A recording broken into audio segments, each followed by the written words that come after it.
So you're telling me there's a chance? Are you going to me? I would certainly like to. Hold it! Billy, I need your help, man. All right. Axel! The following is a world-class Bullshitters exclusive.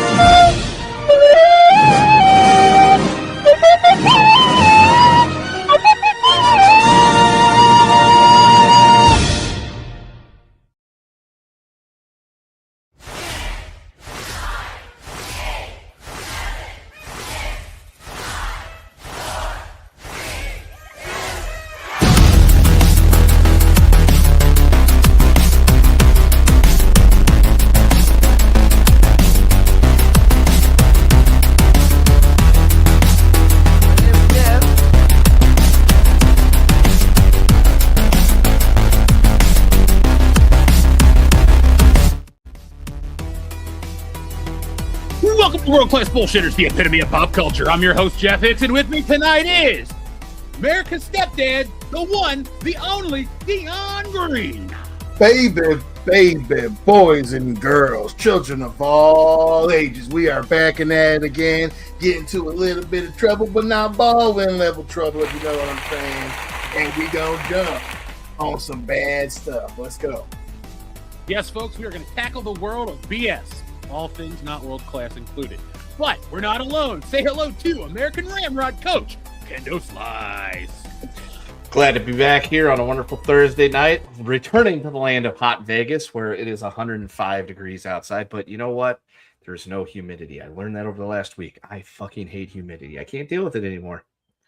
Yeah, that's what I miss about living out west, man. It might be 100, but go into the shade, you're not going to melt anymore. But, you know, I'm glad I'm not in LA. But, folks, we have a new background. There we go. Check that out for tonight. Welcome to episode 492, Close Encounters of the Bullshit Kind. We're going to be talking about all sorts of stuff beyond science fiction tonight. We have our fun word of the day. We're going to be catching up on This Week in BS, and we're going to be playing a little game a little later on. But, folks, hit that thumbs up button to let YouTube know that you enjoy this content. But really, do it for us. We're here. Hit that thumbs up button. Let's have a world-class evening. So, guys, a lot of stuff has happened since we've last met. I've seen more movies, but one thing I wanted to ask is, Dion, have you caught Scary Movie 6 yet?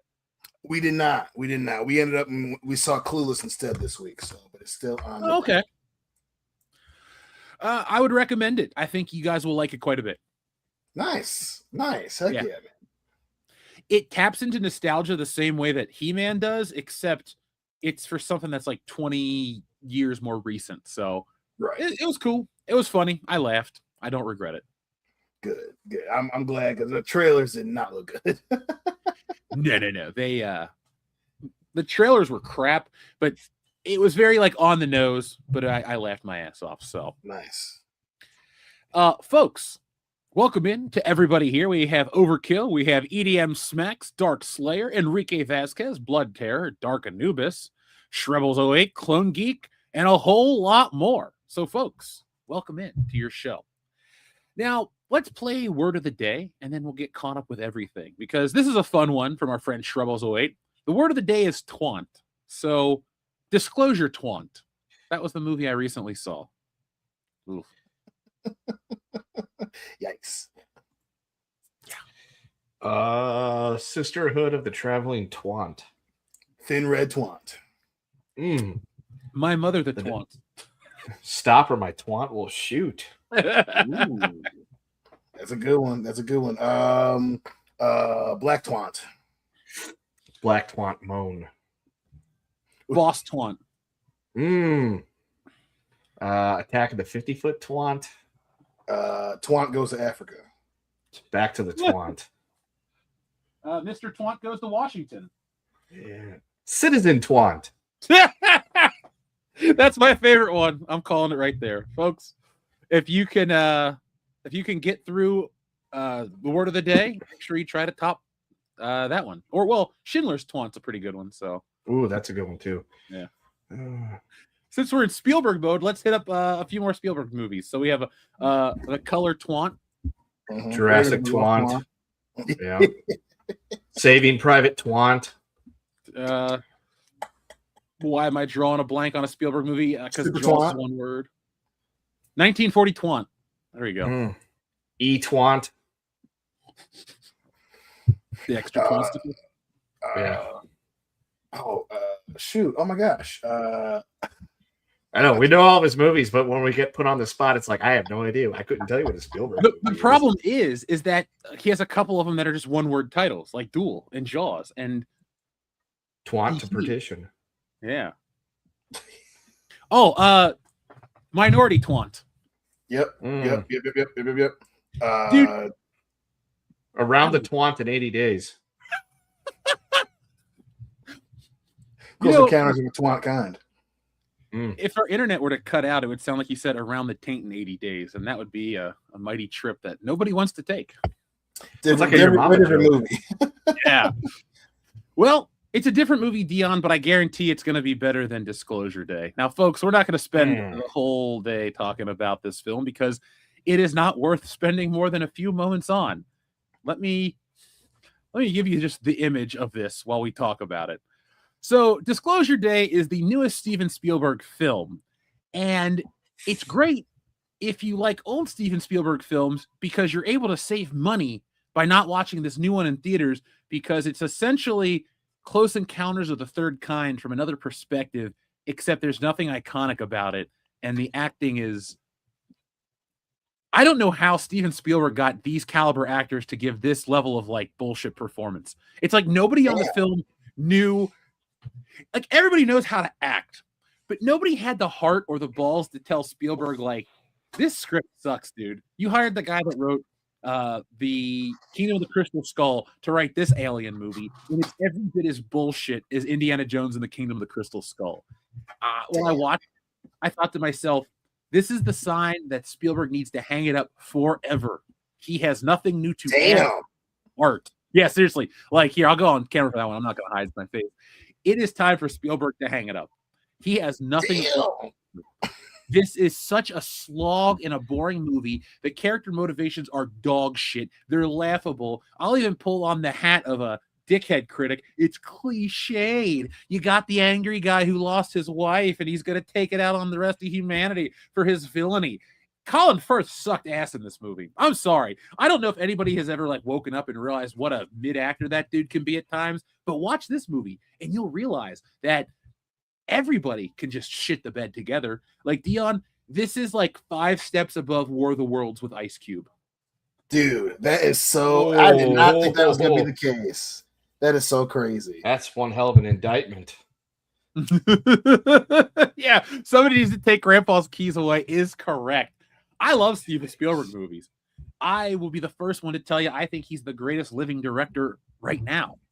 But I'm also going to be the first person to tell you that time has passed. And here's the part that I've been thinking about, how I want to phrase this for the audience. This is like if Steven Spielberg copied J.J. Abrams, who's copying Steven Spielberg. It has lens flares out the ass. It's all mystery box bullshit. If you were to tell me that this was like secretly directed by J.J. Abrams, I'd believe it.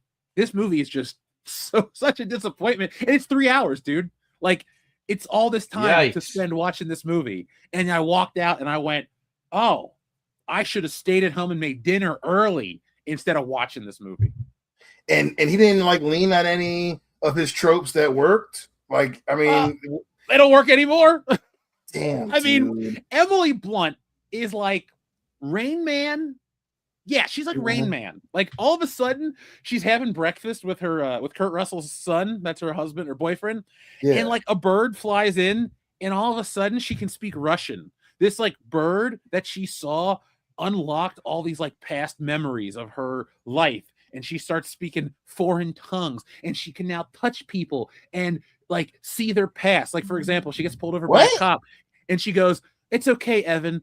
Emma's not really mad at you. She's just having trouble with the baby. Why don't you go get her some of those red velvet cupcakes with the purple sprinkles, and then everything's gonna be okay." Like, it's that happened verbatim. That is so wild. So wait, hold on. So because a bird flew into her house or whatever, she suddenly was like, "Oh yeah, dos frayanya, comrade." It was like whatever, and then she could touch a kid and be like, "Hey, that kid wants sprinkles on his donut." It's pretty much that. Then she goes to work because she's the weather girl, and all of a sudden she has like she starts speaking in tongues, like a clicking dialect.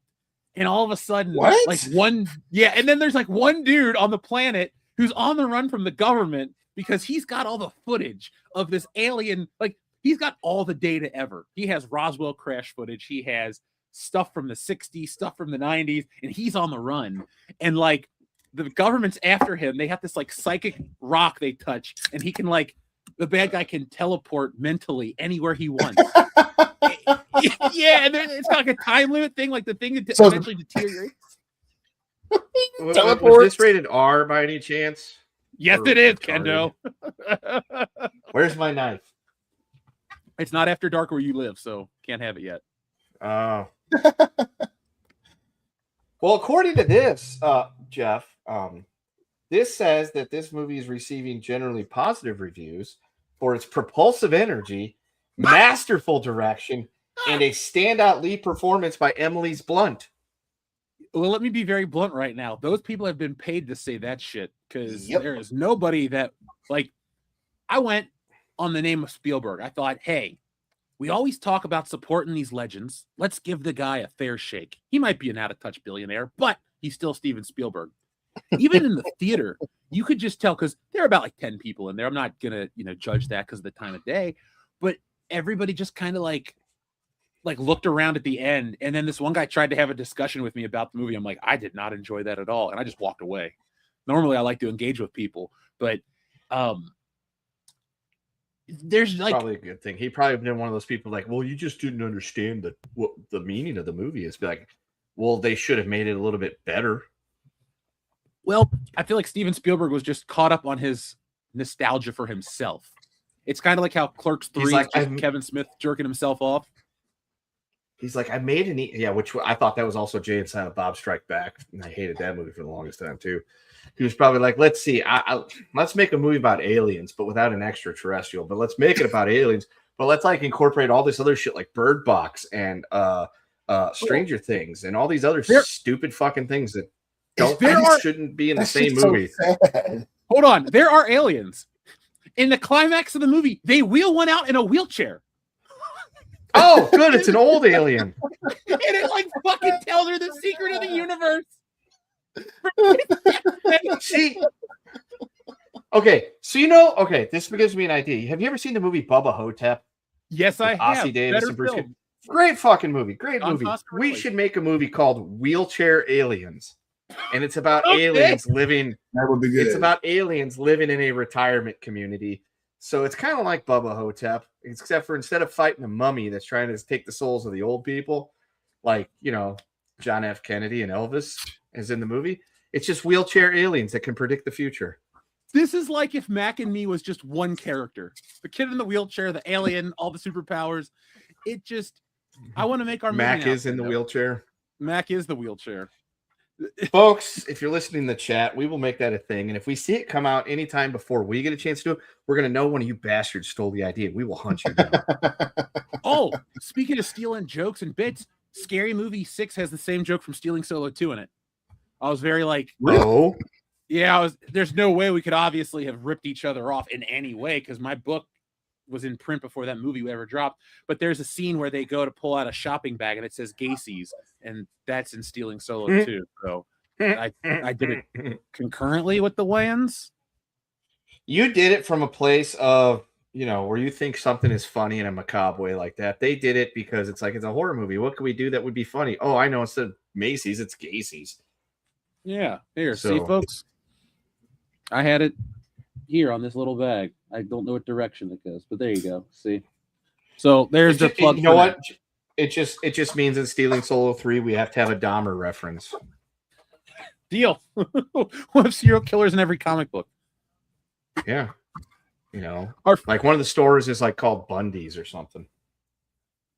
Now that's going to be hard though, because I'm going to need to talk about how Al Bundy scored 4 touchdowns in the whatever All-City Classic for Polk High. Dude, today you say that. So today I'm pulling up into my, Walmart sort of local Walmart, and I'm parking the car and I'm getting out, and there's a lady there with a dog, and she's wearing a football jersey, and I don't really pay attention to it that much, but it's blue, and she turns, and it's Bundy 33, and I'm like, and as soon as she turns around for putting her car away, it says Polk High, and I was like, ma'am, I love that shirt. 4 touchdowns in the city championship, baby. Kendo, and she was just gave me a fist bump. That's you should have awesome. looked out the window and screamed "Yes, ma'am" instead of "No, ma'am." Then she would have really, got the reference. But oh well, not everybody can be Griff. Well, that lady and her little dog were world class today, because I'm like, I've never seen a Polk High football shirt jersey out in the wild like that. Good for you, ma'am. Good for you. And her little dog too. All right. And her little dog too. Our friend Georgian says, Jeff, thoughts on the reports of Idris Elba downplaying the James Bond rumor speculation, fan wanking him as James Bond and warning the IP not to go woke. His words, actually. Now, I have a full video ready to go script-wise. I just got to record it, so I'll get that out. But I was very happy. I already like Idris Elba, the actor. He's a fine actor. I watch movies he's in all the time. Never wanted him to play Bond. Made my reasons well known. Now the fact that he tells the whole story of why everybody has tried to cast him as James Bond. Do you guys know the actual reason why this whole rumor was started and spread? To sell tickets. No. What? So, Idris Elba himself credits Daniel Craig because Daniel Craig was at the Cannes Film Festival after Obama was elected. And Daniel Craig was trying to make a comparison that now that Obama was president, the world can be ready for a black James Bond. And from that moment, all the journalists picked it up and ran with it. Idris Elba himself said, I was never once approached to play James Bond. It was made up by fans. They were never going to cast me. His words. And then he also says, you don't want James Bond to go woke. So those are his words too. I was very happy with what Idris Elba said, because it's just like we shook off the evil spell, the black sleep of Khaled, and now we're here. So, So Daniel Craig was like, oi, mate, it would be a great idea. They got a black president in America now, and I don't know why I'm Australian, but I don't know how to speak like a Scouser. Then I'm going to go on walkabout. So I would like to see Daniel Craig and Tom Hardy get into an actual fight. My money's on Tom Hardy. I mean, Tom Hardy is actually he's I think he's a blue belt in Brazilian Jiu-Jitsu now. So hopefully Daniel Craig can sprawl. Otherwise, his ass is getting put to sleep. He'll spread.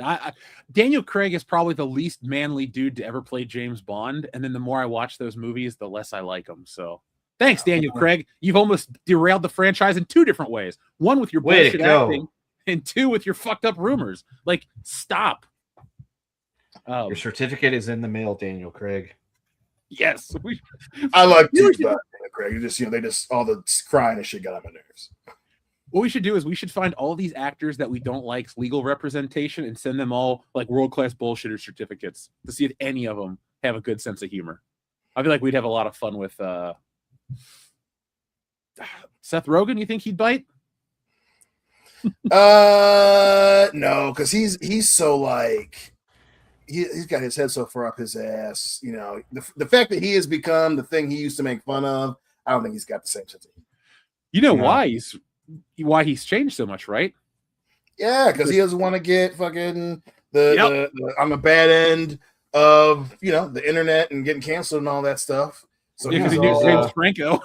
He was the best friend of James Franco for a very long time, and they're like, "Hey, Franco did all what these did you horrible know? things." What did and you then they know? look at Seth Rogen, and he's like, "Oh, I had no idea. I was only around the guy all the time, but I had no idea." Anyway, let me tell you about how much I love women in blacks and entertainment. It's like, oh, okay, we like him now.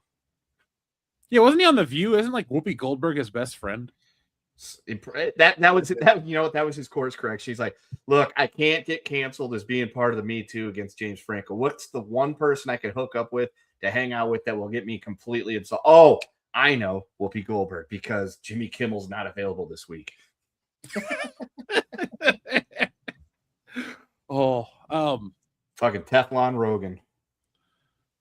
All people I don't like. Oh well. Any questions about Disclosure Day before we move on? So did any of the classic Spielberg humor, because so many of the movies he's very specific about the types of jokes. Like, did any of the jokes land? Like, were there any of those moments kind of like with Indy with the Indy in the mirror, right? Like, was there anything like that? There really wasn't any humor. Also, too, there was no Spielberg kid. You know how he always has like a kid in his movie? There was none. Emily Blunt is the main character, and there's this guy who's not a very good actor who's also one of the main characters. In terms of Spielbergian tropes, like there's literally one part at the end when the heroes, all their shit works out, and there's a little bit of a feeling, a little bit of emotion, but this has like a bullshit, like not cliffhanger ending, but one of those like abrupt endings where you're like, wait, what?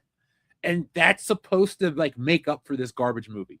So damn, just don't take the kids, Dion. Like, don't take Hildar. Don't go. Like, stay at home and watch it on streaming, because you will need a bathroom break from this bullshit. Like, nothing happens. There's so much of her, like, this Colin Firth, I'm going to tap into the Force and connect and project you through the Force. That's what he does, essentially. It's him having conversations from another place. And meanwhile, he's, like, linked into this chair, like, having convulsions every couple. It happens, like, twice in the movie. He has, like, these convulsions. It's so dumb.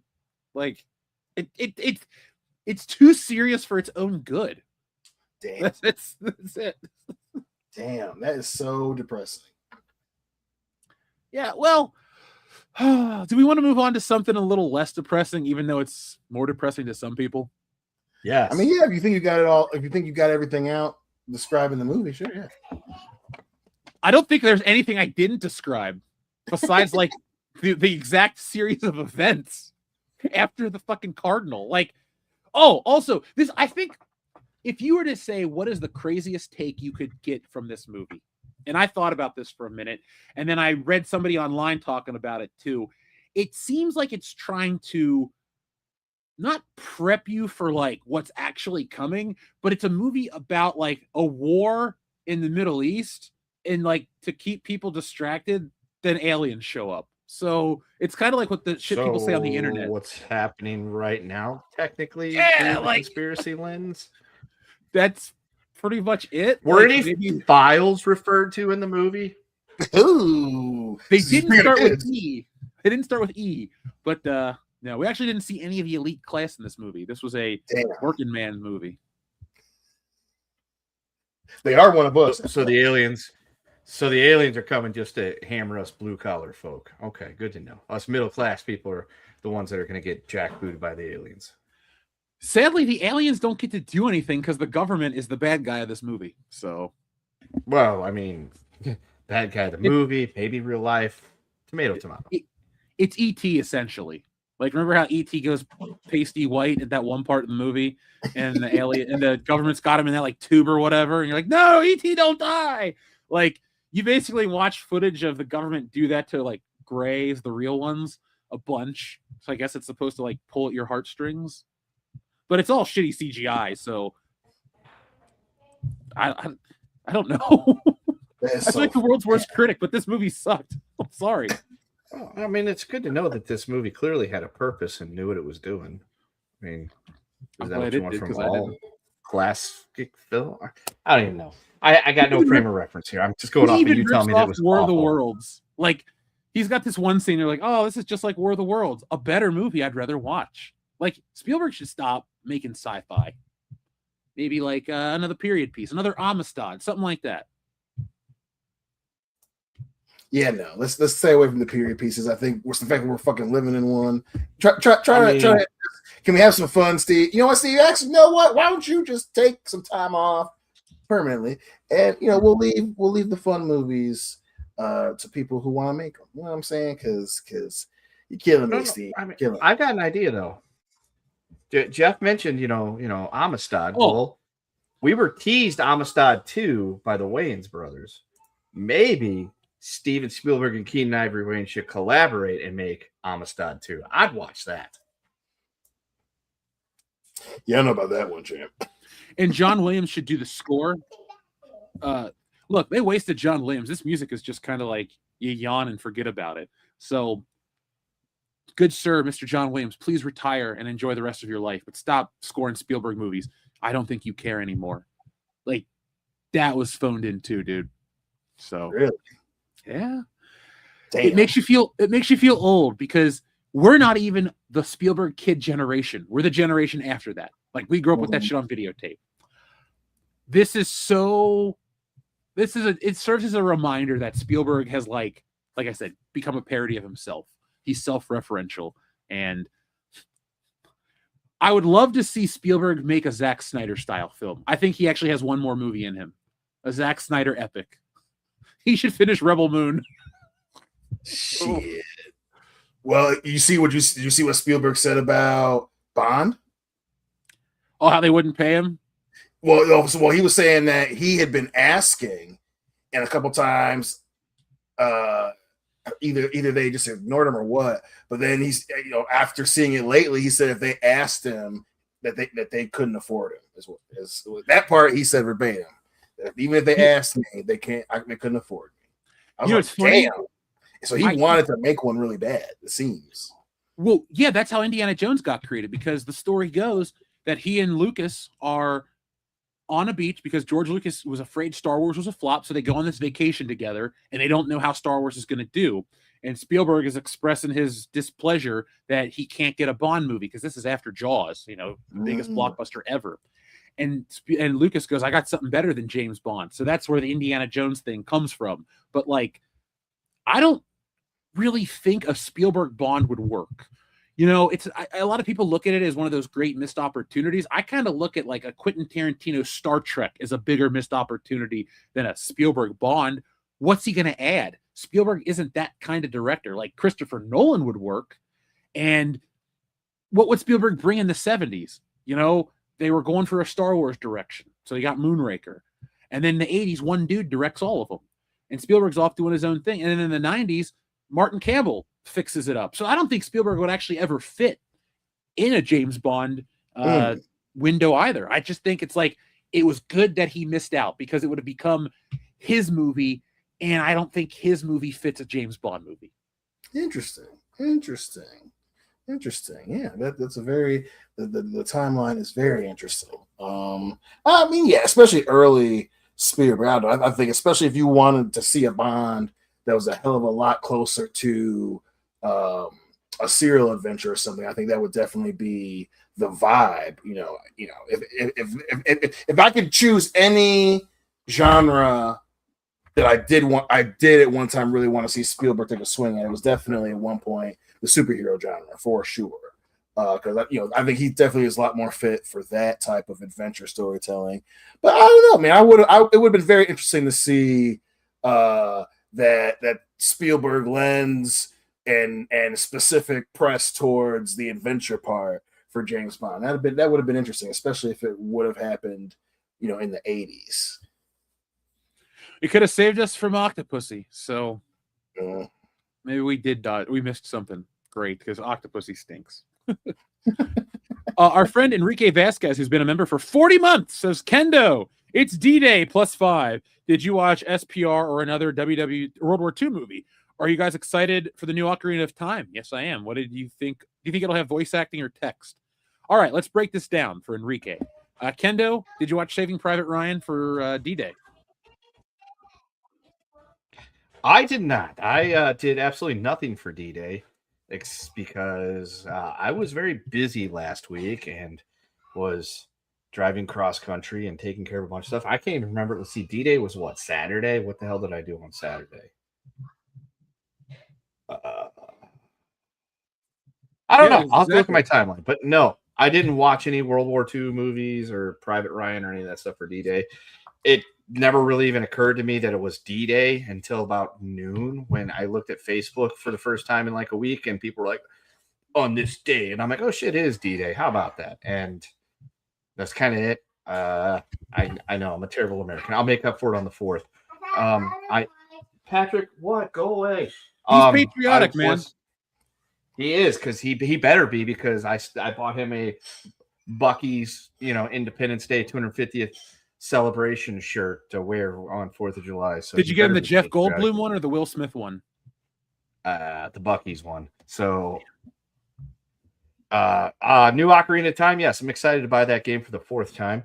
And do you think it'll have voice acting or text? I I'll just stick with text. You don't reinvent the wheel. Don't do the voice acting, because the second you start doing voice acting into a Zelda game, people are going to want Link to talk. And the big thing about that is Link never talks.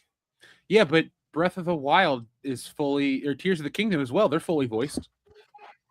Everybody but I Link. skipped the cutscenes, Jeff. You didn't miss out on much. They're kind of annoying with the time travel shit. I didn't really.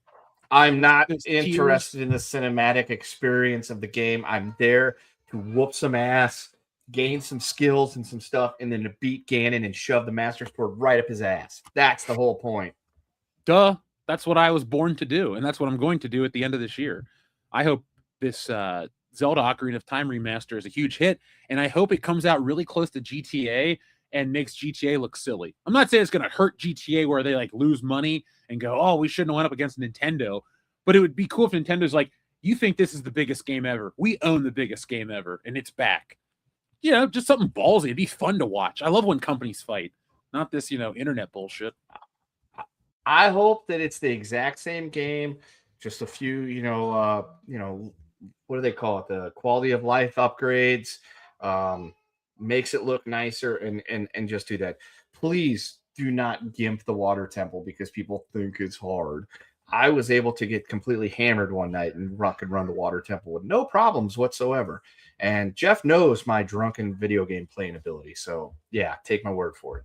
Because Kendo, in 2022, I went through Ocarina of Time randomly as a playthrough, and I went, hold on. Kendo explained to me how to beat the water temple real easily, and I followed your steps. I forgot them since, but I was like, you go this way, do this, and do that, and I beat it one walkthrough, like really quick. I was like, oh, that was way easier than I remember. The only thing I had to look up was how to beat Dark Link, because I forgot. That one's a little bit more challenging, but the main thing, folks, if you're listening, the way to never screw this up is once you raise the water level, because you start the water level high, you gotta drop it down. When you raise the water level, it shows you inside that middle little tower thing a block rise up. That is hiding a room that you have to go down in, and it's got a key and something else. You do all that, and then you go up and you blow up the window the room to get the other one. You're good. You're good. You might have to backtrack like once or twice because the game or the temple makes you do that. That's all you gotta do. Just when you raise the water level up from 1 to 2, just get your little knock 'em up boots thing, weigh yourself down, go down there and get that fucking key. They gimped it for the 3DS version, so they did gimp it for the 3DS version. But I had it on 64, played it through it a few times. When it became a virtual console thing on the Wii, I went ahead and bought that, which is just a direct port of that one. That's the one that I drunkenly ran through the water temple with no problems. And then they put it on the 3DS. The 3DS one's good. I will say the quality of life of being able to just click a button and just put your boots on as opposed to having to kill out and redo it and all that. That is nice. Yeah, I'm looking forward because don't say nothing, but Baby OJ for Christmas is getting a Nintendo Switch too. Oh, nice. Mainly it's for me, but I'll be like, look, I got a Nintendo when I was 5. He's 4. He's going to be 5. He can get a Nintendo too. Yeah, I inherited my dad's NES, so a kid always should have a Nintendo. It's the American way for a Japanese product. Yes. Overkill 161, thank you very much. He says, Album Twant Collection presents 1940 Twant. Where Twant, a Twantosaurus story, and Twantnental, lamest Spielberg movie I could recall. Or Taintinent? What does it say? Teentinol? Teentinol? The Teentinol? Is that a movie? I've never even heard that word. Do you know what it is, Kendo? Oh, yeah, it's I have no idea. Okay, cool. I was like, whoa, I've missed that one. Spielberg's made some stinkers, but Hook is not a stinker. Jurassic Park is not a stinker. He had good movies in the 90s, good movies in the 80s, good movies in the 70s. Minority Report, AI, no. I think Steven Spielberg should have stopped in like 2000. We will catch up with Mr. Cleo in just a few minutes, folks. We will be back to that in a moment. Now, let me see. We're all caught up here. The new game, I don't think Link will talk. I think Link will remain a silent protagonist You have Navi. Navi can do the speaking for Link and convey a lot of that stuff. Plus, you don't necessarily need to make the new Zelda completely different. So, Link doesn't talk. You just press A to go through whatever. Just bring that back. No one's really going to complain that much. What if the entire movie is just Zelda being like, Link, I need to talk to you. And then, like, you just hear Navi going, hey, listen. That's like the whole movie. I think Dion will have PTSD. Like, seriously, that'll be like, I can't watch this fucking movie anymore. They'll just think he's being watched. Let's see what else the audience is asking us right now. Let's see. The water temple isn't difficult. Oh, that's just Kendo. Let's see. We have Gears of Twant, Jurassic Twant. Are you going to get the new Mario Kart, Kendo?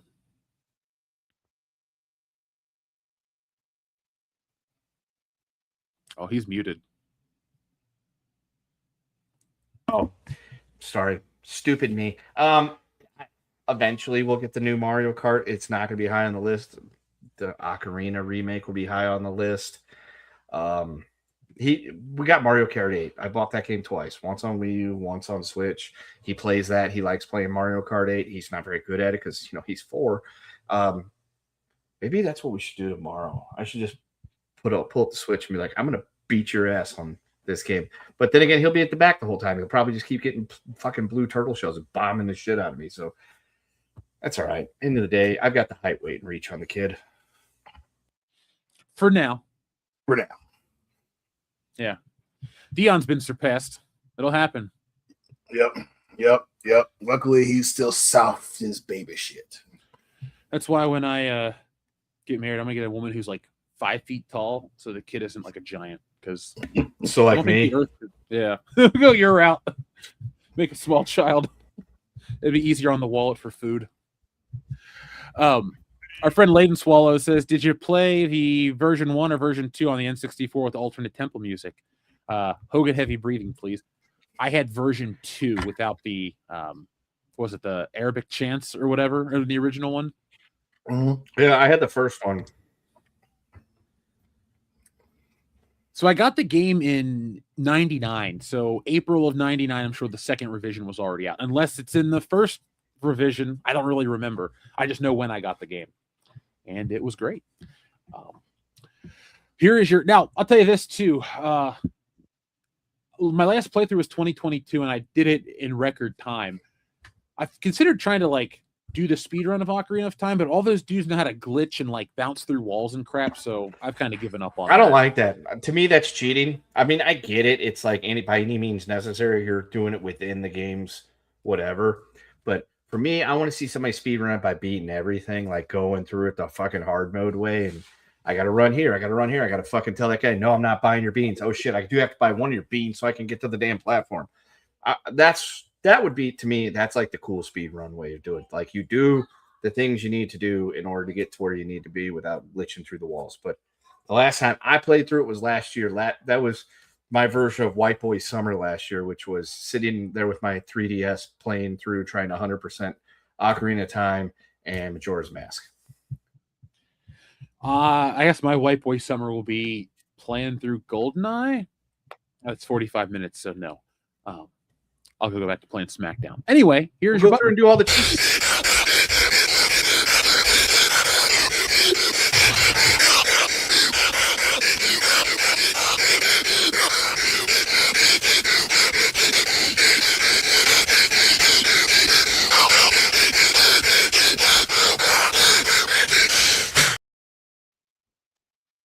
That was loud. Almost been a year. Yeah, did you see that was in the news today? That Hulk Hogan's cause of death was revealed? Apparently it was natural. Oh, I didn't click on the article. I was going to ask you. I'm glad it wasn't foul play. I'm glad it wasn't... I didn't click on the article either. That sneaky referee who got plastic surgery. I thought he came back after all these years, Yeah. Yeah, they said it's natural causes. I'm like, let's see. The dude was large and 100% did steroids for a good portion of his life, and drugs another good portion of the life. Let's not pretend like a 71-year-old just didn't have cardiac arrest one day. It was a Pearl Harbor job. Give him credit, okay? Pearl Harbored from the front, Yep. worst kind of Pearl Harboring. I saw it coming, brother. Dude, you know what it was? What? I'm surprised that he didn't try to like bribe the people ahead of time before he died to like put his cause of death being neck injury from the Undertaker. You got me, brother. A kayfabe autopsy. Dude, like it's kind of like how like some guys like in the military will like get wounded and then like 50 years later they'll die because of something their wound caused, specifically Civil War veterans because they couldn't get them bullets out. But like that's his like whole entire thing. Like his cause of death was cardiac arrest, contributing factors, neck injury from 1991 Survivor Series.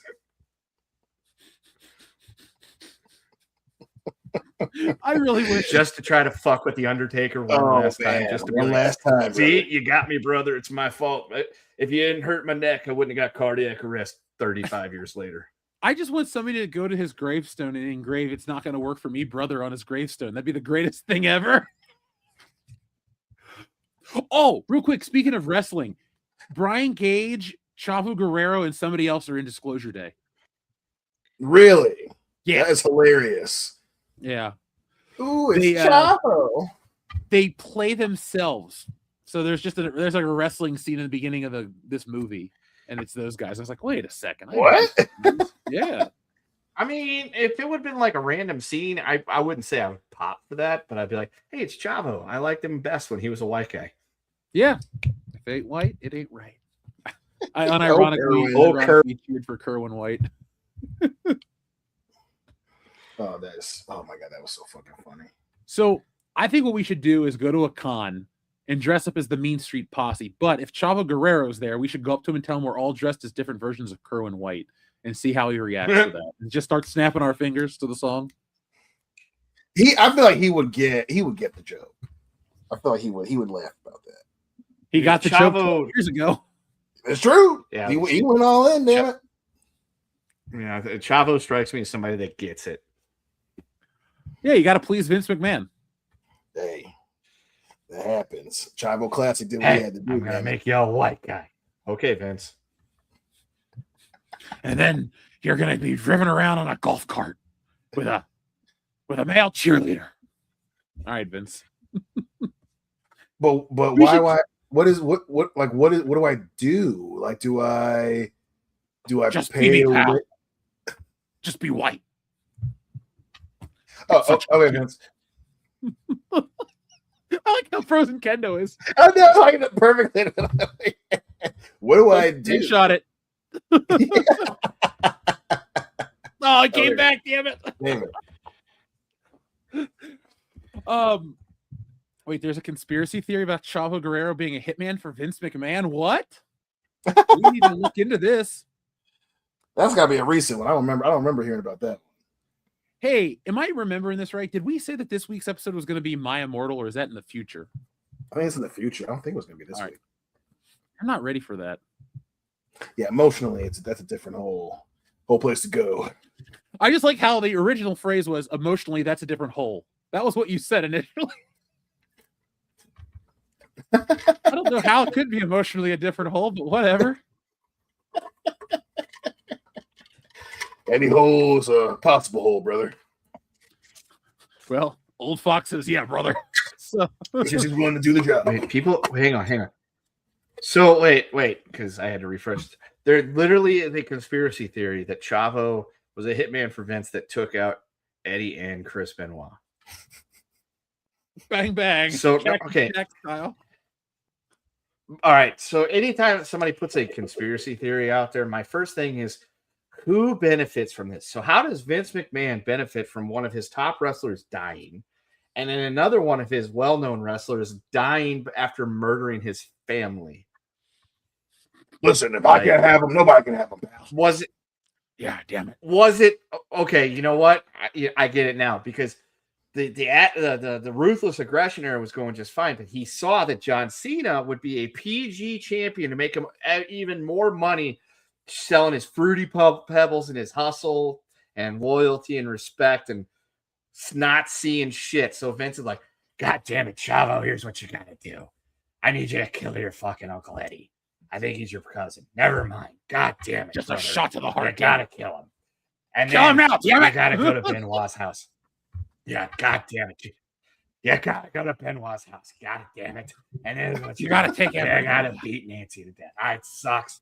But you gotta take out the kid afterwards. I know. It's hard to think. Oh my but god. he's just a fucking child. You could wring his neck, Chavo. And then you gotta talk to Chris. And you gotta take him downstairs. And you gotta Bowflex him to death.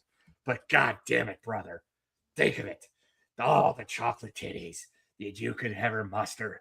Because we'll be in the PG era. God damn it. All the money raining down on John Cena. That's good shit. You know, after the Janelle Grant story is now going private instead of being publicly discussed, I would believe anything that you tell me that Vince McMahon did. So, sure. Allegedly, but I'll allow it. You know what?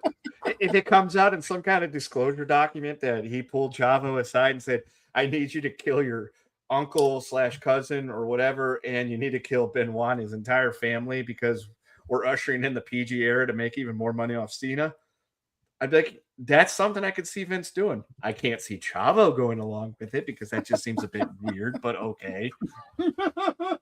People are right. Come on.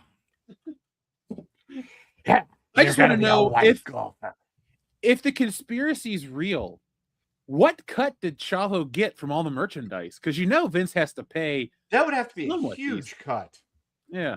It's like If you own told me 10% I had to go of John off Cena. my uncle, if you told me, you're like, look, you got to go off your uncle and then a friend of yours and his family, but John Cena is going to make a shitload of money, I'd be like, well, one, I don't see how that makes me a lot of money. You're just going to make me dress up like a white guy and I go golfing with Dolph Ziggler.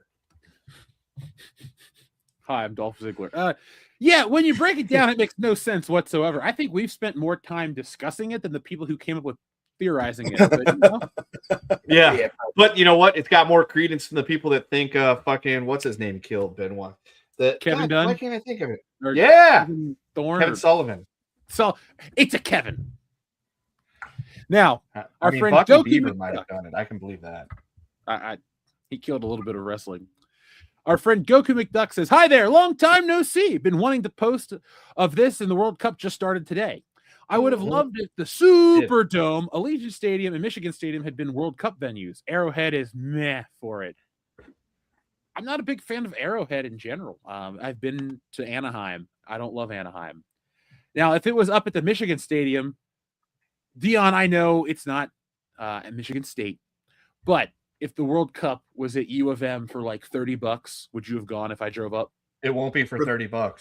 It's gonna be a lot more, but yeah, if it was for $30, yeah, World Cup, absolutely. I'd check that out. Absolutely. That's the only amount of money I'd spend to watch a soccer game. I'm sorry. Yeah, no, dude. Even the cheapest tickets for like Algeria versus Slapistan are like $400. So it's like, yeah, no, that's insane. But yes, World Cup did start today. There was 3 red cards in the first game.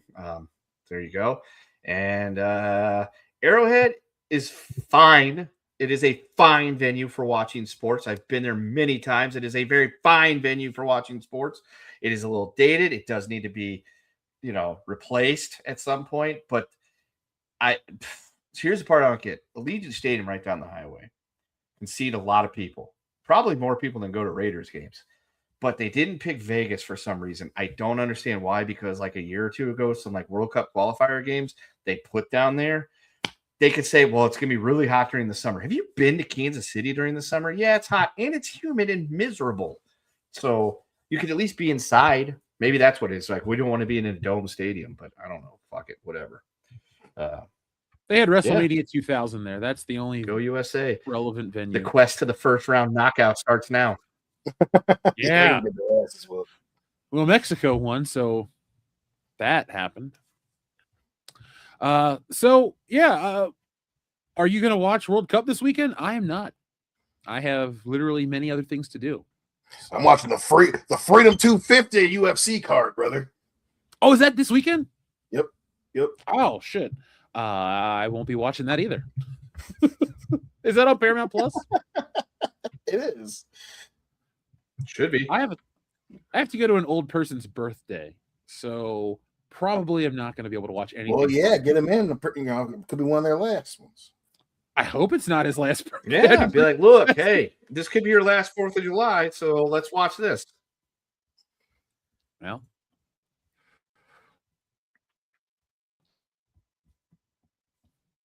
Jim disclosure got- day. Let's keep moving forward. Now, what did I freeze? Yeah, you probably like, oh no, Emily Blunt got him. She can have I me. thought it was me. No, I think I have no proof of this, but I think I'm being cyber attacked personally. All my devices just keep shit in the bed, like everything. Damn. My phone, my computer, PlayStation 4 won't connect to the internet. Well, that means it hasn't shit the bed that way. Anyway, I feel attacked, Dion. So I'm just. It was very funny because right when you said now, my phone, you had a computer, question come in. bro. Somebody, damn it. We have another sports question for our psychic extraordinaire, Mr. Cleo, as he just disappears. Wow, okay. Timing couldn't be better, and Kendo's frozen. So, folks, welcome to World Class Bullshit. There he goes. He's back. Oh, there's Dion. Welcome back, Dion. Hey, boys and girls. And children of all ages. That's right. Now, we need you to tap into your mystic side, my friend, as we bring you back to call our pal, the psychic extraordinaire, Mr. Cleo. Mr. Cleo and Mr. Whitey. You're both addressed. Who Mr. will Whiteo, the NBA fuckface. who will be the NBA champions, and who is better that there will be a streaker at Taylor Swift / Kevin? Wait, who's betting that there'll be a streaker at the Travis Kelce Taylor Swift wedding? All right, so that's both you guys from Shrubble is Away, who's been a member for 40 months. Bomba Cla. Bagwan. For these things, there are 2 things we need to know. 1, you're a Libra, aren't you, darling? And we ask the kids because the kids don't lie. Now, when it comes to the NBA Finals, Bomba Cla. I forgot hockey's the one where it's more than 4. There's a clan on ice out there. We stick with basketball because the ball don't lie. And after the New York Knicks fans have reminded the world that they're all Bomba Cla, they're crazy. We know that the Spurs are going to shut down the city just to save the city from itself, from those rabid Knicks fans. Bomba Cla. And there's going to be some booty at the wedding. Top of the mercy. Ooh. These have been the wise words of Mr. Cleo. So, did they give a date for Taylor if the Swift? Knicks, Go ahead. no, they haven't yet. I was going to say, if the Knicks don't win the NBA championship, it's going to be one of the greatest collapses New York has ever seen. Pun intended. And if there's a streaker at the Kelce Swift wedding, it's going to be Jason Kelce. Most likely. I don't want to see that. I wish those people the best of luck and infinite happiness, but I don't give a shit. Like, I'm never going to go out and buy a Taylor Swift album. Are you, Dion? Listen. I think it's safe to say I'm probably not going to buy the next Taylor Swift album that comes out. I might jiggy a little bit to a bopper, but other than that, that's as far as the chocolate one goes, as far as Taylor Swift. Just testing, man. Sometimes you never know how far a friend can fall. So I just want to make sure you're not a Swiftie. That's all But I can the fire rises. Shake it I'll have off. to burn shake it something. off. You were molded by it. I was born into the half whiteness. Oh, you think 1989 made you? I was born in it, molded by it. I was already around for a year. I know, right? My hip. Oof. I feel great, actually. Goku McDuck, thank you. He says Allegiant Stadium was not picked for being small. Allegiant? Too bad. I feel like it is quite elegant. Superdome because it has no retractable roof. Wish the Buccaneer Stadium had been a venue too. Allegiant's where we went to WrestleMania, right? That thing was huge, right? WrestleMania 39. Yeah.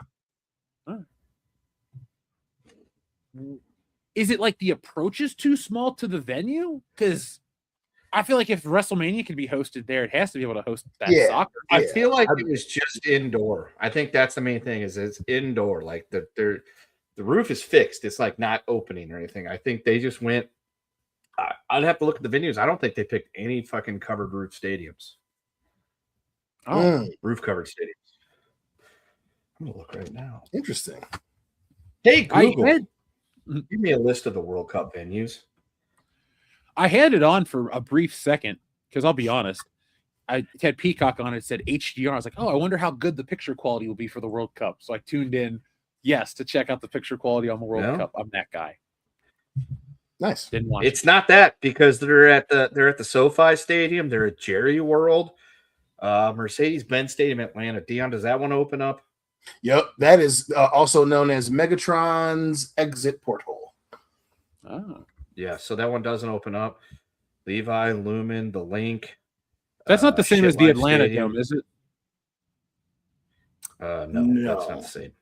Okay. Mercedes-Benz is the Falcons. Yeah. Okay, because it was the Georgia Dome was the old one, right? Yep. Okay. Yes. That's the one I went to. I don't think that had it ever tried. So they are going to places that have roofs that don't open up because Jerry World's doesn't open up, but whatever. Oh, this is awesome from Goku McDuck. I live near Monterey. Been planning to go tailgating to the Japan versus Tunisia game to watch some nice Japanese girls. Nice. Now I miss living in California. We don't get anything like that here. We just get Cincinnati. What do you expect? You've been to party Midwest gals. You get like the chili girls walking around throwing Skyline at you. I mean, that could be a good time if you're into it. I'm not. To answer your question in the chat, Empower Warren, that was WrestleMania 22, which had the theme Big Time. Even though technically WrestleMania 21 has a different song called Big Time, but it's not the Peter Gabriel classic. So there you go. WCBS, the more you know. If it's wrestling related, we'll tell you. The Jerry World Stadium, you and I went there for what, WrestleMania 38 and 32? Yep. It's So a nice 38 stadium. Cowboys suck, but I do like that stadium a lot. I know that trip had one crazy element that was annoying as shit at times, but I thought that was a good time. Like the food was good. The show was good. The Airbnb we had was awesome. Yep. That was a good one. That was a good trip. And I was ordering drinks through the Jerry World app. That was fucking beautiful. Welcome to the future, baby. Crown and Coke for everybody. You did buy rounds. You were just like more like every second. Here comes the beer. And I'm like, all right, dude. Even I don't like to spend stadium prices, but I do buy shit like once when I go. But I was like, man, Dion, I'm gonna break my rule. So I didn't even get up to order my beer. I had it delivered like a world-class gentleman. So it was nice. Pinky out. So realistically, since we've gotten a couple messages on the World Cup, Kendo, you're the guy. Who do you think has the best chance of winning the whole thing? Same question to you, Dion. Think about it for a second. I'm going Canada. I'm going America just because I don't know. I know we're not a no, that's not happening. The United States will be knocked out in the very first round of the knockouts, possibly the second because they expanded it this year, and I think like 32 teams maybe go to the knockout. I don't know. If it's only 16, then they're getting knocked out in the first round because that's what we do in the United States. We make it out of the group stage. You'll make it fucking KO'd in the first knockout round, probably by some African team. That's usually how it goes. Fuck. Spain or France. Those are the ones that are trending on Nick's favorite polyamorous market. Oh, fuck. You know, I'm going to go Deutschland. Uber alles. Oh, my homeland. Well, fatherland, I guess. Yeah, dein Vaterland. I've been drinking the Radeberger. Now I speak German because apparently if you see birds, you can speak Russian. Yeah, ich spreche Deutsch. Russian from your house. Jawohl. Yeah. Ooh. Meine Freund. Yeah. Ich bin du. I'm done. I gotta look up my German. It's been forever. Dion, who's winning the World Cup? Messi's playing really well right now. From what I've been gleaning over the last few months, especially, he finally won one the last time around. I don't know. I don't want to be the guy that's like, back to back. But yeah, I mean, he's about to be done here pretty soon. Argentina obviously wants to get him another one. They want him to go down as one of the best ever. I could see Argentina making a push at the end. Yeah, I'm gonna go with Argentina again. So, would you like me to give you what polyamorous market says? Yes. Of course. 17% of the polyamorous people out there are saying España. 16% say Frankreich or France, or Baguette Land. France or Portugal has 11%, which I mean, yeah, sure. England at 11%, not a chance. They're going to lose in penalties. They think they kicked that monkey off their back. Wait till it happens again. The RGs are getting 9%. Brazilians getting 9%. Deutschland 5%. Netherlands 4%. Norway is getting 2% because they have one player. He just happens to be extremely good. The Belgians 2%, never going to happen. They keep fucking that up. Everybody else is like 2%. Mexico, except for the United States, we're at 1%. 1% of the people on polyamorous market have decided the USA is going to win. Now, I will qualify this by saying that there's a certain person that very well could make that happen because he's already tried to steal trophies before. So I could see that happening. Coming back from the grave? Sure, we'll go with that. All right.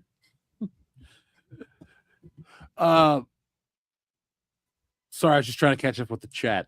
There you go. As long as Salt Bay doesn't show to try to frickin' be creepy around everybody again, I think we're good. Who is? Salt Bay. Oh. Because everybody was pissed. He somehow got on the field and he was like hugging up on everybody. And I was just like, who the fuck is this guy? He got banned by FIFA. Oh, FIFA. Aren't they allegedly corrupt? They're very allegedly corrupt? Yeah, allegedly is not even, yeah. I'm just trying to protect myself from the mafia that runs sports. Allegedly. Yes, they are allegedly corrupt, Jeff. This is the organization that gave a World Cup to Qatar and then rescheduled every fucking domestic league because outside of like the United States and a couple other places, everybody has their league going from August to May. And they said, hey, you're going to have to fix that. Log jam your guys' schedules because we're going to play a World Cup for 1 month between November and December because it is retardedly hot in fucking Arabia. And everybody's like, oh, that's cool. That's fine. We totally understand that. And they said, we're going to have all these big air-conditioned stadiums, and we're totally not using slave labor to, get this job done. People's like, we believe you. And that is why you're winning the bid. It has nothing to do with that briefcase full of money. Yep. Sounds a lot like the Royal Rumble this year. Shoot. We'll see how that goes. Because Saudis are spending a lot of moolah, baby. And hey, Jeff. FIFA now, they're was it the UK and then I think Texas, the AG of Texas, is like, yo, what's up with these ticket prices? So, they're getting hammered on those ticket prices. Mm-hmm. Hey, Jeff, ask me a question. The question is, what happened to all those stadiums they slammed together in Qatar for that World Cup that totally didn't use slave labor? Hey, Kendo, what happened to all those stadiums that they slammed together that totally didn't use slave labor in Qatar?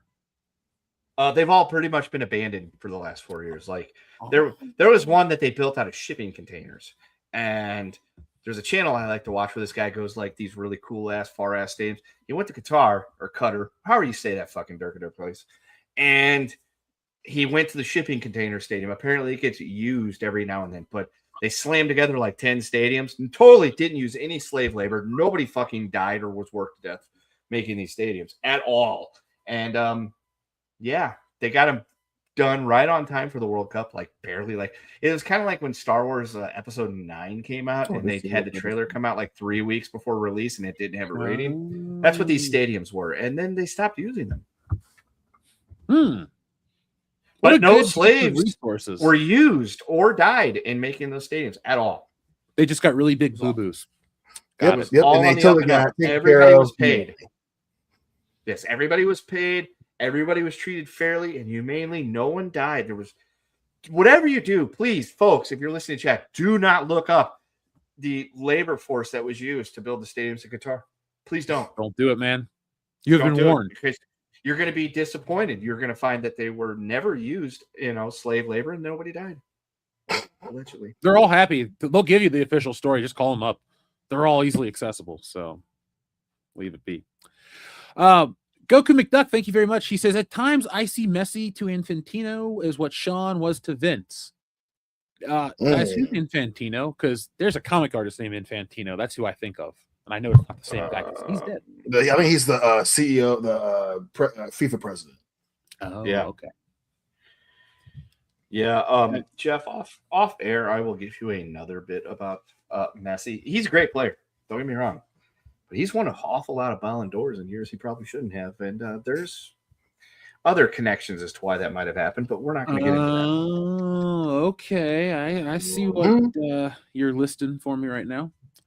Goku McDuck, thank you very much again. He says the Confederation Cup needs to return with a new format. It was FIFA's Intercontinental Championship. Now, see, this is how you guys should start talking to me about sports. Now I get this. Make wrestling analogies. Okay, so the IC Championship.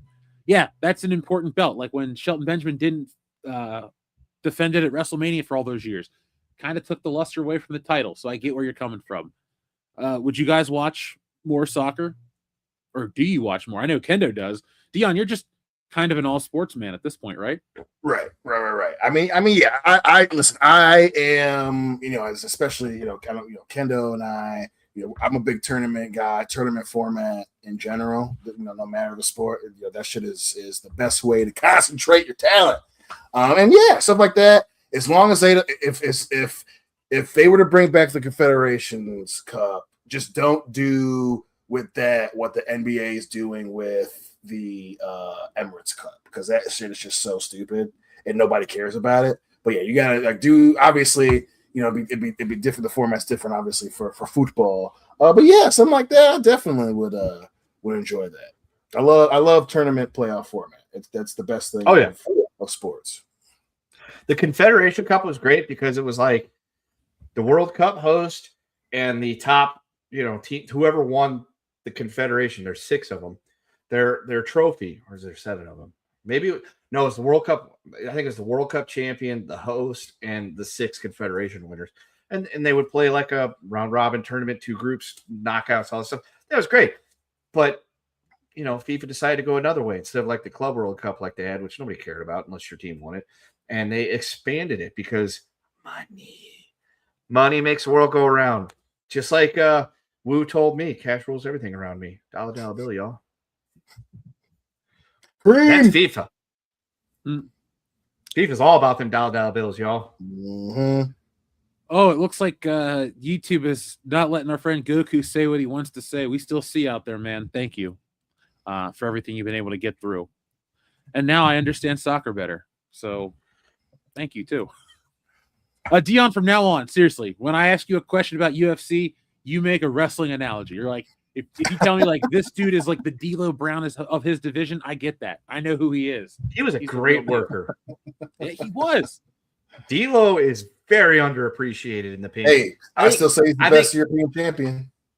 Oh, dude, he's up there, man. Like people like us, our age, we understand how great D'Lo was in hindsight because it's like, God damn, that guy was really fucking good and a really nice fucking guy. And kids nowadays be like, "Who the hell's D'Lo?" Be like, "No, that was somebody else. I believe that was maybe different franchise. Road Dog. Yeah, that was somebody else. I think that was a Road Dog, but at least you were able to get that clip off the YouTubes because WWE pretends it didn't happen. Ask me, Sark. Yeah. Hey, Rock. I don't know what you're cooking. Let's see. So Georgian, thank you very much. He says, same with Olympic venues. Many go abandoned afterwards. Look at photos of the venues of Rio 2016 after the games as an example. And Those IOC are some of my favorite videos to watch. Bad as FIFA. Yes, allegedly. And, Allegedly. But no, yeah, dude, some of my favorite shit to watch on YouTube when I'm just like fucking laid back, just with nothing to do is abandoned shit. And I love like abandoned stadiums. And the Olympics is always on that list of look at these abandoned stadiums from the Rio games. Look at these abandoned stadiums from the Russian games. Look at these abandoned stadiums that probably weren't built with slave labor at all in Qatar. Allegedly. Yeah, man. Well, the Rio ones were even worse because the Brazilian government got caught lying. They're like, yeah, we totally still use them. And it was like people on social media that was going around, and obviously they were abandoned, and some of them were in terrible shape. So the Brazilian government was like, no, we're going to use these. We're totally not going to abandon them, and this isn't gonna fuck up our fragile economy. And they totally abandoned them right away. Yeah, which is funny because Rio had the Olympic Games right after Brazil had the World Cup in 2014. Now, Brazil has the infrastructure to have a World Cup. They've got a really lot of stadiums, but they also had to slap together quite a few, including the stadium that they fucking slammed together in the middle of the Amazon rainforest. And then I don't think they used ever again. I could be wrong, but I had friends that went to go to Brazil to the World Cup, and one of them went to watch a game in the stadium in the middle of the Amazon rainforest. And that's like the only thing that was there was a stadium and a parking lot in the Amazon rainforest. Shit. Amazon probably swallowed it up within a week. I'm like, I'm not going there. Even if you gave me a ticket to go and said, here's your plane fare, you can totally go. I'll be like, I will be killed by a mosquito as big as my head. I'm not going. If they had tickets for Rio or Sao Paulo or those, one of those, cities where the chicks hardly wear any clothes and dance around all Brazilian like, I'd have totally went. Not in the rainforest. Brazilian like. I do not want to be killed by a fucking jaguar trying to get to the bus. You could get hit by one in England too, man. Our friend Goku McDuck, thank you very much. He says, where did it go? Oh, as for me, no being the World Cup champion does not let you qualify for the Confederation Cup unless you are between the Confederation places needed. It's been a while since I paid attention to that competition, but thank you for correcting me. I've never heard of it until tonight, so it's all news to me. I wonder what it's. Well, no, I know what it's like. You're probably thinking, like, how do you not know about these things, Jeff? And I'm like, I just don't watch sports. But then I realized, you're about to learn something, so get the more you know. There are 6 FIFA confederations. There is UEFA, which is Europe. There is the AFC, which is Asia. There is CAF, which is Africa. There is CONCACAF, which is North America. There is CONMEBOL, which is South America. And then there's the OFC, which is Oceania. Now, fun fact, Australia didn't want to get boned out of being able to try to get into the World Cup automatically because they took away the OFC spot, so they joined Asia. Oh. Well,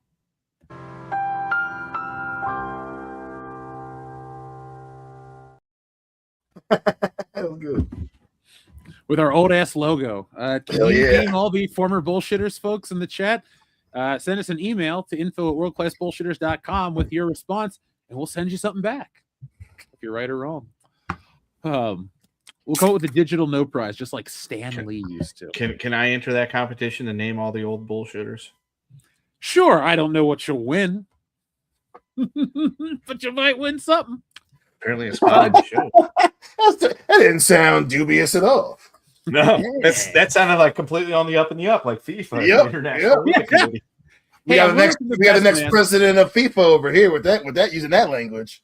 Yeah, hold on, but you're getting something, kid. You want me to be the next president of FIFA because allegedly you skim off the top at that level, and you're my closest friends. Hey. Not allegedly. Those vacations are work vacations. Those are meetings. That'd be a hell of a conversation to fucking start in our thread. Immediately, one day, a messenger message pops up. Jeff's like, somehow I've become the president of FIFA. I have 3 assistants I have to have on payroll. You 3 are it. Be like, 1, we're getting rich, and 2, the World Cup's going back to the United States. So I don't have to travel for it. And for some reason, every game's played in Las Vegas. I don't know how that works, but it's happening. It's a lot more fun that way. Hell yeah. Yeah, we would be corrupt as hell, allegedly. And we'd have do you guys ever get tired of like lobster and steak dinners? I don't. Allegedly, no. We're gonna try to become tired of that. The funny thing is corrupt as you would want us to try to be if we ran FIFA, we would probably not even hold a candle, allegedly, to how Allegedly. FIFA corruption is now. We'd probably just get like a group of people to like do it for us, and we approve while we're out on a yacht, like I don't know, deep sea fishing or some shit like the most innocuous stuff. Be like, Yeah, World Cup 2034 is coming to Madagascar. They'll have it ready by then. Yeah. We're scouting the planet, okay? We're gonna be the we're right, gonna take exactly. the World Cup. We're gonna be the off-world cup. We're gonna do it on the moon. We're gonna have a Yeah. gravity whatever base, and they'll play it on the dark side of the moon. It'll be Be like, look, FIFA said we have to be all inclusive. We can't keep just doing this stuff in the same places. That's why we went to South Africa in 2010. We've never gone back, but we're going to Rwanda now. Let's go. yeah. Don Cheadle's gonna be the fucking. They need some MC good of the news event. out there. They have to be brought together. And then we're going to have games also in Somalia. So that way that country stays together with the breakaway republic as well. Dude, could you imagine wait, we should do that. We should have it in the most fucked up countries to see if the billionaires will all get kidnapped. Yeah. I mean, Be like, this is the Black Hawk Down Stadium right here in Mogadishu. And people get pissed about it. Be like, look, we're just honoring what happened.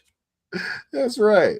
People need to come together in these times. Black Hawk Stadium is a perfect example of that. Yeah. Yeah, Black Hawk. You got something. Hey, look, we got a lot of money from the Chicago Blackhawks to name the stadium that.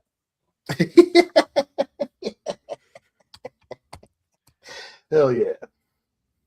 Now, our good friend Xavier to God, who's been a member for 40 months, says rate these people from least to most hated by Bret Hart. Vince, Triple H, Shawn Michaels, Bill Goldberg, Hulk Hogan, and Eric Bischoff. Also, Kendo and Dion, thoughts on the NBA Finals? You answer that first while I think about the ranking. I listen, as much as New Yorkers annoy the rest of us, as much as usually I enjoy New York seeing their teams implode. I am slowly pulling for the Knicks. They have not had a lot of good news in terms of basketball in New York. But then again, obviously after game 3 and 4, I was kind of like, maybe you guys should win because you're still all absolutely insane. But hey, man, it's been some fun basketball, some crazy shit. I being a Pistons fan, fuck the Spurs. I love watching them collapse and choke. But yeah, I think overall, this is going to be the rest of the series is going to be very, very fun. We'll see if Wemby. People say he's one of the best players on the planet. You gotta get it together now. But I think we're going to be in for some good basketball. Yeah, I have a hard time pulling for anything New York because I'm from the middle of the United States, where we hate all things New York and Los Angeles. And I was surprised. I mean, Knicks were buzzsawing through the playoffs, so seeing them get to this point really isn't that surprising. I thought the Spurs would put up a little more of a fight.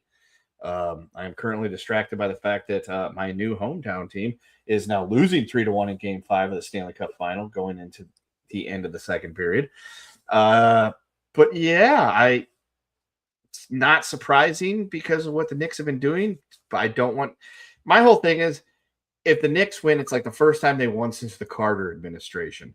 And it's like, good for them. But at the same time, I know we'll never hear the fucking end of it. And they'll act like nothing happened between 1979 and 2026. Be like, well, there's a lot of teams that won a lot of shit. You guys just weren't one of them. It's fine. It's been a good final. Last night's game was a crazy-ass game the way it ended. And give me Bill Goldberg for the most hated person by Bret Hart, because that's number one with a bullet, easily. Absolutely. I was going to say, from least to most hated, it's Eric Bischoff, then probably Vince. I know it sounds crazy. Then Triple H and Shawn Michaels, then Hulk Hogan, then Bill Goldberg at the top. I think that's his most hated list. What do you think, Kendo? So I'm going to go with most hated and least hated. I think Goldberg's at the very top. Like the top. Like there's nobody close to that. Bill Goldberg is at the, because to this day, Bret, every time he has a chance to talk, still pisses and moans. And rightfully so to a degree, but at the same time, it's like, dude, that was 26 years ago. Am I mad about a karate match I lost 26 years ago at this point? No, because it was actually sooner than that or later than that. But that's not the point. The point is, I get it. Goldberg ended your career essentially with his terrible working. So he's up there. Bischoff, I think, goes up there next because no, Triple H would go up there next because I know Brett hates Triple H, but Brett and Shawn, okay, I'll get to that when I get to Shawn. So I would say it probably goes Goldberg, Hogan, Triple H, Bischoff, Vince, and then Shawn at the bottom. If this list was made in 1998, that situation is much different because how much he probably hated Shawn, Triple H, and Vince McMahon, probably the same. But him and Shawn were friends before Shawn became what he became. And then they have also made peace. And there are interviews where Brett and Shawn are like talking to each other like nothing ever happened between the two of them. And these are within the last decade interviews. So I feel like the Knicks haven't won since Nixon was in office. I thought it was 79 the last time they won it. Either way, that's fine. Yeah. Whatever, cool. But yeah, no, I think Shawn's at the bottom because I feel like him and Brett got over their shit. Goldberg's at the very tippity top. Either way, it's funny to listen to Bret Hart talk because you know he's going to complain, but he's not always the most honest person about shit. But he usually seems to be the most justified in his complaints. Like a lot of times he'll bitch about something, and I'll go, yeah. You might be being picky, but I kind of see your point. Very few wrestlers make me go, yeah, I guess I kind of agree. That's the one thing that I have. So, like, as a kid, I love The Undertaker, Brett, and Owen. As an adult, I watch the old stuff. I have, like, no favorite wrestler nowadays. I do like Danhausen's bullshit as long as he's not wrestling because he doesn't need to be wrestling. He just needs to be doing his, like, fucking gimmicky bullshit with his cursing and all that stuff because it's funny. It's entertaining to me. Agreed. But yeah, Brett's one of those people that when you see him complaining, you're always like, I wish he would stop talking about this and stop running down the same people over and over again because he's an old man. He needs to be just like enjoying the fact that he had a great career. But he's also right. Yeah. And Triple H is a 4 out of 10 wrestler. Yeah, he was totally he was a mid wrestler that happened to be fucking the right people. Person, well, you never know. So Georgian, thank you very much. One of the best reuse of Olympic venues I've seen was a Japanese TV show that used the ski ramp from the Nagano to test how far various tires would jump. The heavy truck was the one. The other one was destructible. The clips are on YouTube. Ooh, hold on. Let me take a picture of that because I'll check that out. I love wanton destruction in YouTube content. We were watching this car crash when I was out at Kendo's. It was like an Alaskan car tossing tournament. Like every year on the 4th of July, these people just donate their cars and they all go sit down on the beach and they just throw them off of this cliff and they just watch it come down and explode. And you're like oddly close to the shit too. We decided one year we're all going to go for 4th of July. So we'll have to take you and the family up to Alaska with us. We're all going. I can dig it. That'd be fun. Yeah. We got to do shit like that, you know? Hell yeah, man. That kind of stuff is hilarious. It's more fun than WrestleMania these days. I mean, shit. TKO just trying to be the most unlikable organization in entertainment right now. Succeeding. Yes, very easily. Very easily. Oh, wait, another masked man ran in. Oh, shit. Here we go. Number 19 of 19. So, Georgian, by the way, anytime I think of old Olympic like training or anything like that, I think of the James Bond movie For Your Eyes Only because they're in Cortina, right? At the Olympic training. And I just always think of that giant ski ramp that James Bond is getting chased down. And then my favorite Roger Moore chase of any of those movies takes place. So I always got 007 on the brain. Goku McDuck says, no, what I'm saying about my format being the World Championship is it's not a qualifying way to get into the Confederation Cup as it's the B Cup. You guys would know what he means now? I mean, B cups are okay. It's a handful, but you got to go for the C's or the D's. I mean, Although I did have my friend tell me that, hey, even though the season Ds are really nice, gravity eventually takes over. So if you get one that's only like a B cup, it stays pretty much in place as she gets older. See, I would rather Cooper's Troopers. I would rather live in the now, enjoy it while it's holy shit, and then just when you're old, go. At least I had it when it was awesome, because I'd rather just have something truly spectacular than like future-proofing myself. I'd rather burn out than fade away. Okay, Cobain.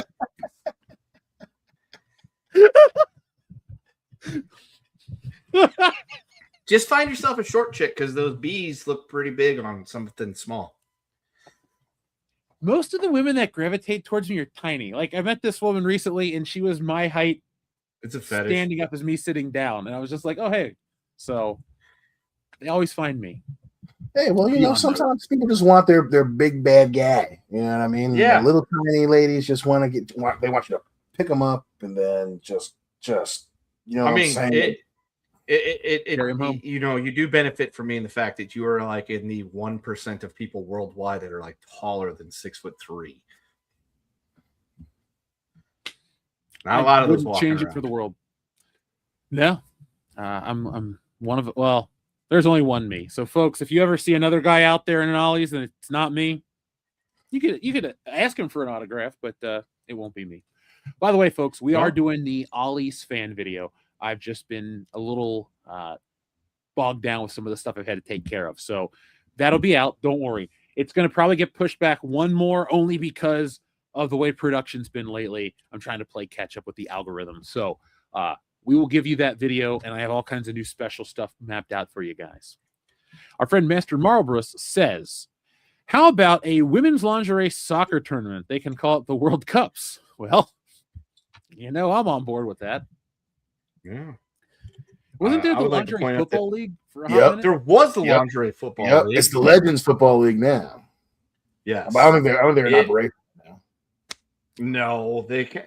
The lingerie football league was kind of the thing that was like a big deal like 25 years ago when like the Attitude Era was a thing and all that stuff. And like people were, you know, getting into that and the girls gone wild and stuff. And then like we matured as a society, I guess, or softened, one of the two. And that just kind of.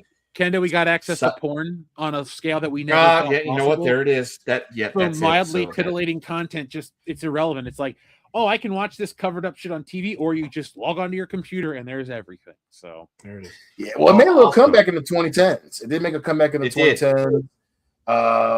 And they were, and to be fair, listen, they had some good looking gals, but they were trying to kill each other. That shit for a minute. I did watch a little bit of it, just seeing chicks in bikinis just trying to give each other CTE. That shit was pretty nuts. That's the American way. Oh, do you remember that lady we met at the con? The little short woman who does bikini jousting? Oh, yeah. Yep. She comes up to us every year. Shout out to you. I got to find your number and call you. We got to go to the Ren Fair with her, Dion. Nice. Oh, that'd be fun. We meet so many interesting people at conventions, folks.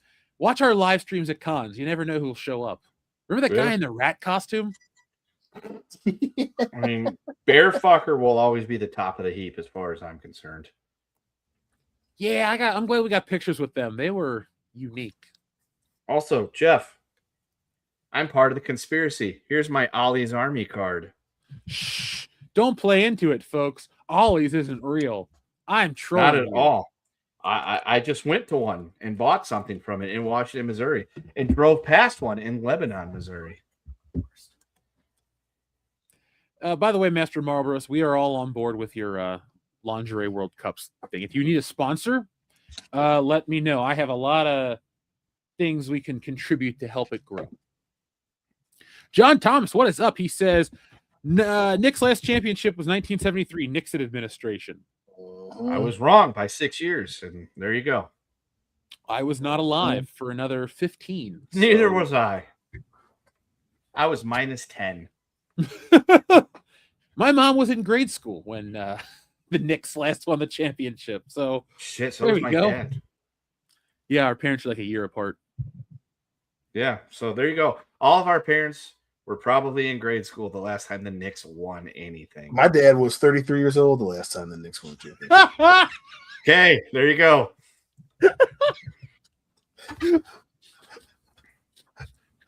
And Hillary's My dad dad. works at Oh. Nintendo. There we go. Full Well, circle. that part, both things are true. Yeah, there you go.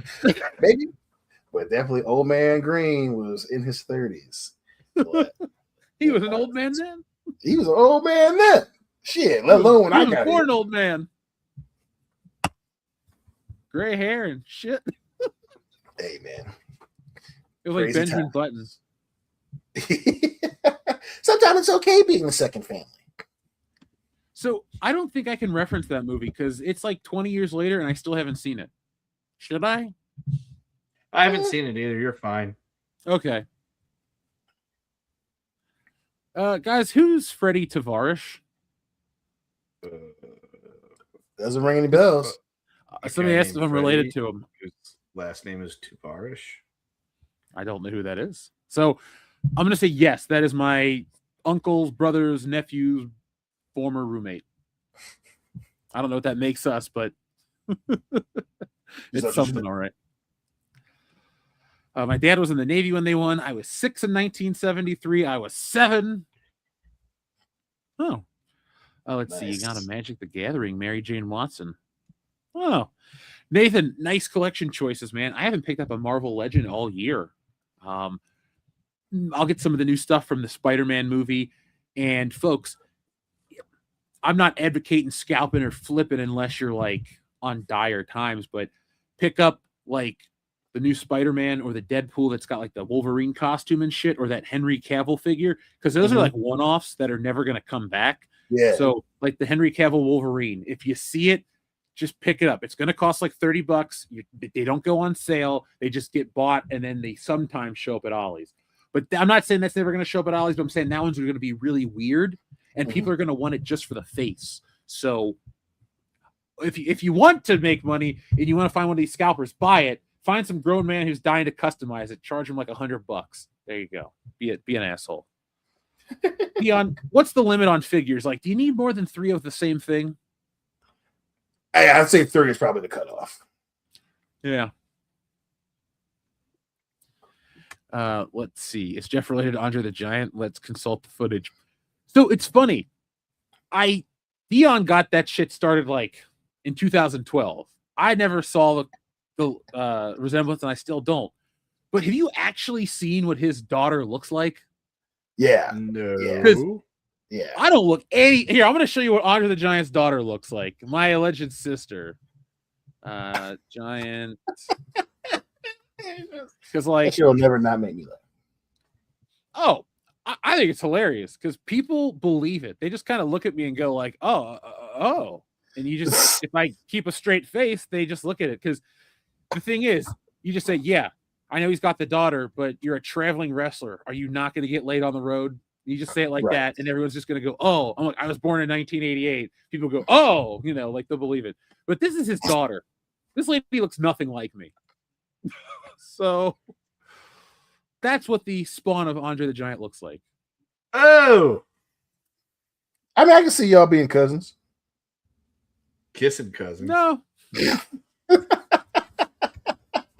Nobody's kissing that cousin. Ugh. Hey, be nice. Be nice. Anybody want a peanut? Hey, Hardy gal. No, not at all. Yeah, I'm full, ma'am. No, thank you. Let's see. Our friend Goku again says, fuck, Mary kill. Scary Movie 6, Mando and Grogu in the new He-Man movie. Oh, okay. I've watched none of them. Well, I'm the only one that have watched them all, or has watched them all. So I'm going to go, I will fuck Scary Movie, marry He-Man, kill Mandalorian and Grogu. I agree. I will fuck Mando, marry He-Man, and kill Scary Movie only because I haven't seen it yet. Once you watch it, you will kill Mandalorian because Mandalorian is mid as hell, aggressively, as we discussed it here on the channel. It's not woke, as they say on the internet. There's like, you guys hear how there's woke 2.0 now? Yeah. I'm like, I thought that was okay. a joke. I thought that was a joke. Hey, if woke 2.0 is a thing, I guess we're going to start joking around about woke 2.0. By the way, holy crap, our friend Lord of Opossums has just gifted 5 WCBS memberships at a very high level. So, folks, if you grab one of these, say thank you to our friend Lord of Opossums. But, Lord of Opossums, since that is a pink gift, you know what we got to do here on the channel? We got to call our friend the old professor, because it's time, folks, to learn some math. You know, they say all men are created equal, but you look at me and you look at Small Joe, and you can see that statement is not true. See, normally if you go one-on-one with another wrestler, you got a 50-50 chance of winning. But I'm a genetic freak, and I'm not normal. So you got a 25% at best at beating me. And then you add Kurt Angle to the mix, your chances of winning drastically go down. See, the three-way at sacrifice, you got a 33 1/3 chance of winning. But I got a 66 2/3 chance of winning, because Kurt Angle knows he can't beat me, and he's not even going to try. So, Samoa Joe, you take your 33 1/3 chance minus my 25% chance, and you got an 8 1/3 chance of winning at sacrifice. But then you take my 75% chance of winning, if we used to go one-on-one, and then add 66 2/3%, I got 141 2/3 chance of winning at sacrifice. See, Joe, the numbers don't lie, and they spell disaster for you at sacrifice. The man Yes, himself, they do. brother. Lord of Opossums also says, love the Bucky shirt, Kendo. I love Buc-ee's too. I mean, so I drove back. I made sure to stop at Buc-ee's. I bought, dude, my kid, I got him a Buc-ee's bucket for his all of his race cars. He got this trip, like I went home because I had a lot of shit I had to do, but it was also a trip that was to make my child as happy as possible since daddy was gone for 10 days. And I got him a Buc-ee's, a NASCAR Buc-ee's shirt. He is in love with that. He could not wait to wear it. I had to get him the Buc-ee's Amarillo shirt because he wanted the same one Daddy has, even though I'm wearing my Springfield, Missouri shirt. I got him some Beaver Nuggets because it's par for the course. I got him a Buc-ee Beaver, not Kevin Dunn, an actual stuffed one. He slept with that last night. I got home. He took that and he slept with that. I got him, and my mom helped. I think I got about 20 NASCAR diecasts for him over this trip. Yeah, he was a very happy camper. He was not happy that I was gone, but he was extremely happy when I got home. He saw all the fucking shit that I brought him. I did not show him some of the other cool stuff that I brought back with me from Missouri because he's not old enough to touch those things. Well, how many Ross Chastain cars does he think he has? He has about, I think he's got 5 Ross Chastains. Although I was bored and I was looking up NASCAR driver heights, and according to Google, Ross Chastain is 6'1". And if you saw the picture of me, and Doof standing next to Ross Chastain, that makes me about 6'5", because I was definitely way taller than Mr. Chastain. And last time I went to the doctor, I was rated at 6 foot. So clearly, hold on. That makes you almost 7 feet tall. Yeah, I was about to say, like, I'm gonna hit my head on the door frame now. Yeah, because I'm 6 feet tall. I'm like perfect for maneuvering things. And it's like, you're 6 inches taller than me. But if Ross Chastain is 6'1", I'm 6'5", which makes you nearly 7 feet. Let's get you an NBA contract tomorrow. Yeah, it's not too late. I've never hurt my knees, so my cardio is better than you'd think. So let's go for it. But yes, he has about 5 or 6 Ross Chastain cars, and every time he does his little race car thing around the living room, somehow he always wins. Yeah, Ross Chastain's just winning in life, right? Yeah, just not on the track where it matters the most. Yeah, last week I was at my dad's because it was his birthday and we were watching the race, and towards the end of the race, Ross Chastain's restarted 3rd, and I'm like, oh, he's in rarefied air this year, and he finished about 18th. So, and there was only like 12 laps left on that restart, so I don't know what happened there. Well, he's just not that good, is he? He's got junk equipment. Crack House isn't that very good this year. So I had never heard of him until I came out to your house. So the only frame of reference I have for Ross Chastain is this 4-year-old child who loves. Oh my God. I Drink, Therefore I Am has just gifted 20 WCPS memberships. Folks, if you get one of these awesome memberships from I Drink, Therefore I Am, make sure you say thank you. And at a number like this, we got to go a little higher than Steiner math. We got to go back in time with our math. So, folks, you might have seen the OG Steiner math. And it's so great that it cuts everybody out. But did you know there's a secondary one? And we're going to press it right now. You know, they say all men are created equal, but you look at me and you look at Small Joe, and you can see that statement is not true. See, normally if you go one-on-one with another wrestler, you got a 50-50 chance of winning. But I'm a genetic freak, and I'm not normal. So you got a 25% at best at beating me. And then you add Kurt Angle to the mix, your chances of winning drastically go down. See, the three-way at sacrifice, you got a 33 1/3 chance of winning. But I got a 66 2/3 chance of winning because Kurt Angle knows he can't beat me, and he's not even going to try. So, Samoa Joe, you take your 33 1/3 chance minus my 25% chance, and you got an 8 1/3 chance of winning at sacrifice. But then you take my 75% chance of winning, if we used to go one-on-one, and then add 66 2/3%, I got a 141 2/3 chance of winning at sacrifice.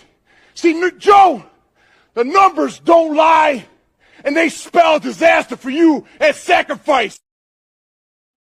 Yeah, they spell something different for you here on the channel. Big time disaster. Yeah.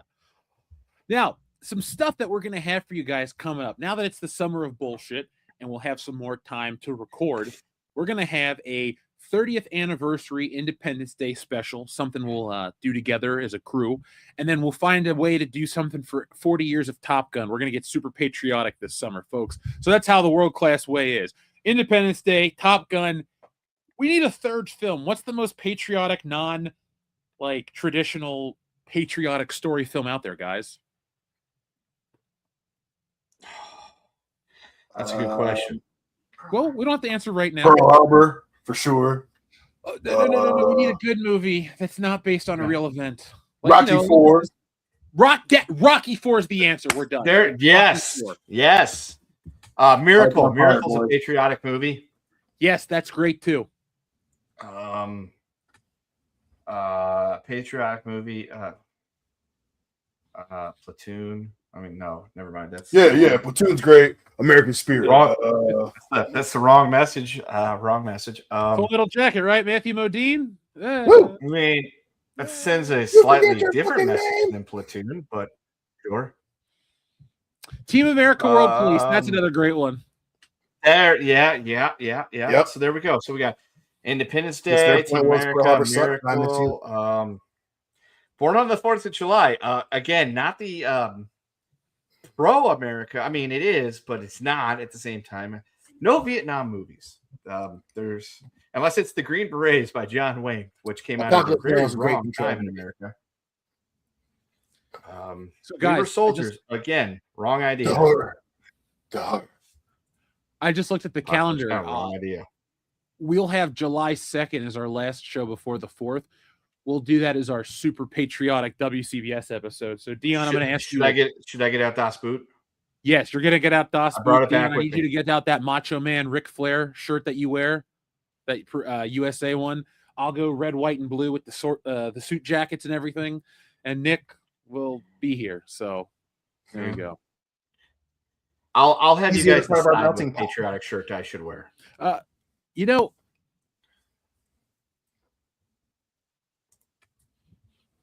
What about Beer Fest? Beer Fest works as well. That's a pretty patriotic movie. By the way, Jamie, I see your name. Yeah, I see your name in the chat, Jamie. I got your address changed, so I'm going to take care of you this weekend. What's Zone Troopers, guys? I don't remember that one. People that are troopers of the zone. Well, how about Small Soldiers? Hell yeah, those Gorgonite pieces of shit. That made me like military stuff for about one summer. What are the most patriotic movies to exist? According to the Google machine,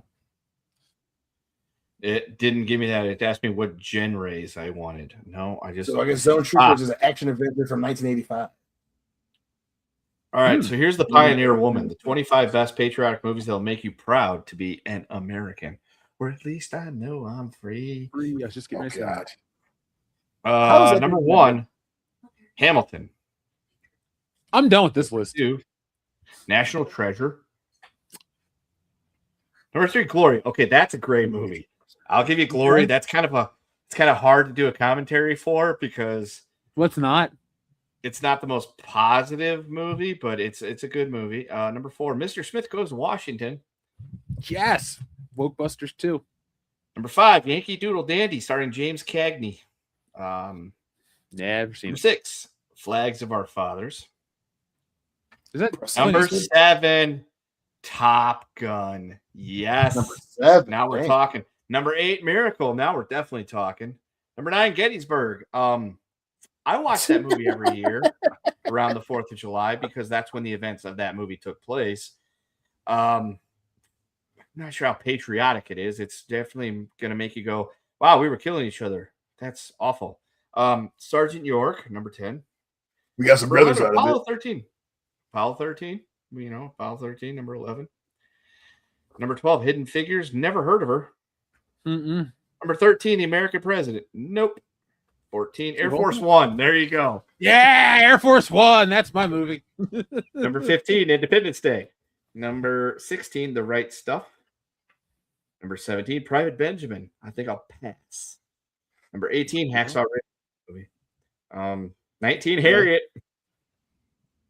I was just thinking of that movie today. Number 20, Born on the 4th of July. That might be kind of hard to get the boys into, guys. Number 21, Young Mr. Lincoln. Number 22, Platoon. Seriously, come on. Hey, it's an anti-war movie. Where does Abraham Lincoln Vampire Hunter fall on your personal list of patriotic films? It's up there. It's up there. It's up there. It's up there. It's top three. Great president. He's a great president, regardless of what the internet tells you these days. And yeah, and he hunt vampires. If he could have killed commies, he would be number one with a bullet. Why doesn't the internet like Abe Lincoln anymore? Like, what did he do? Oh, Jeff, how much time you got tonight? Oh shit.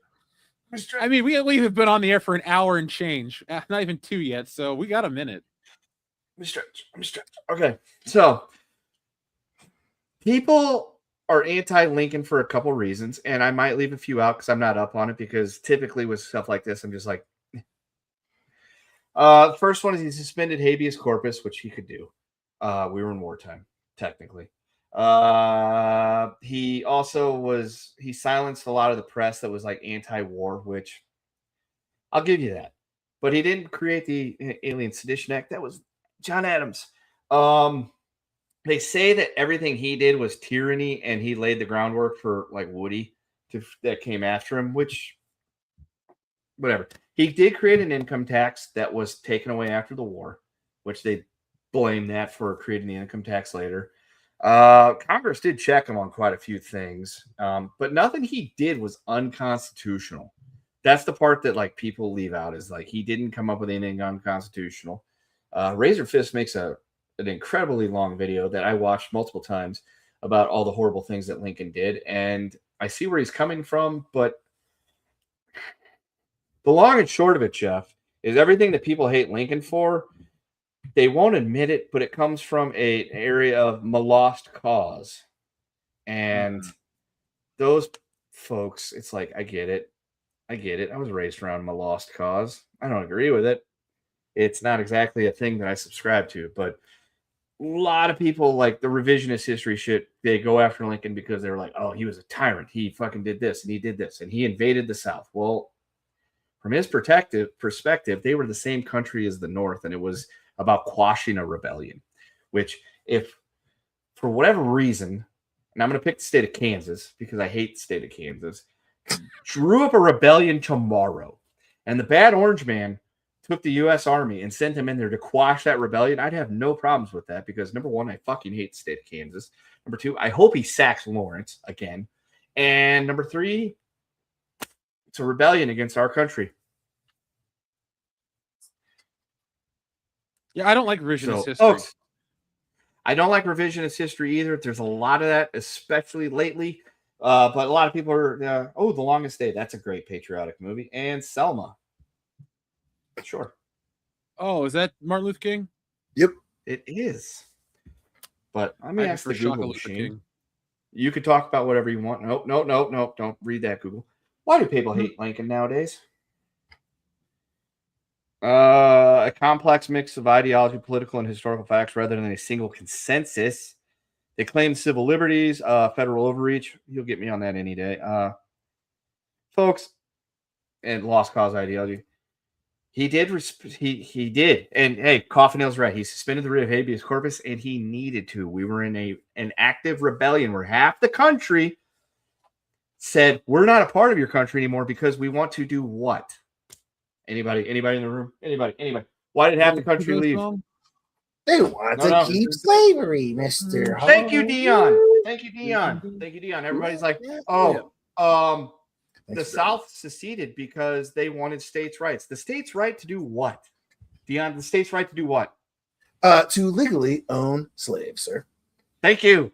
Slaves, which are humans. They wanted to stay, and like every secession thing, it was always like, we, sir, disagree with you because we want to keep our slaves. Our Negroes are our property. And that's like in just about every fucking secession thing. So you can't say it wasn't about that. Is that why people on the internet were trying to change the meaning of the war for a minute? Like, yes, in the early 2010s, that's I was like, the lost cause shit. They wanted to be able to say it was the war of northern aggression. Oh my God, the South seceded. Why couldn't they just quit when they could? If you said, hey, I want to quit the United States, New Mexico, because we identify with something else, we leave. Depending on what you're leaving for is the big reason why they would leave. And the main reason why most of the southern states left is because they feared that this tall man from Illinois that was coming to become president was going to take away our Negroes. And that's exactly what it was. Like, go look at if you guys ever want to just, folks in the chat, if you want to disagree with me, go look at all the secession documentation proclamations that all the states that put out there. And there might be one or two that don't say it, but Georgia, it's only one. Alabama. It's only one. Yeah. So 12 of the 13 said the reason why we're leaving this union is because we want to keep our slaves.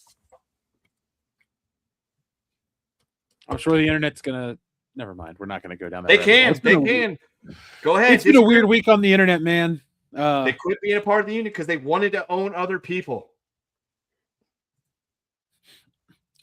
And they have also counted for the representation. It's weird how that works. It's property, like my car, but it should count towards my representation in Congress. At least 3/5 of them. Yeah, all Hyundais. It's weird how that works. Well, times are different now. One Toyota, one vote. One Toyota, one vote. You dumb son of a bitch. Yeah, anyway. dumb son of a bitch. Goku McDuck. Thank you. He says, I suggest the movie 1941, the Spielberg film with Belushi. It's a fun movie.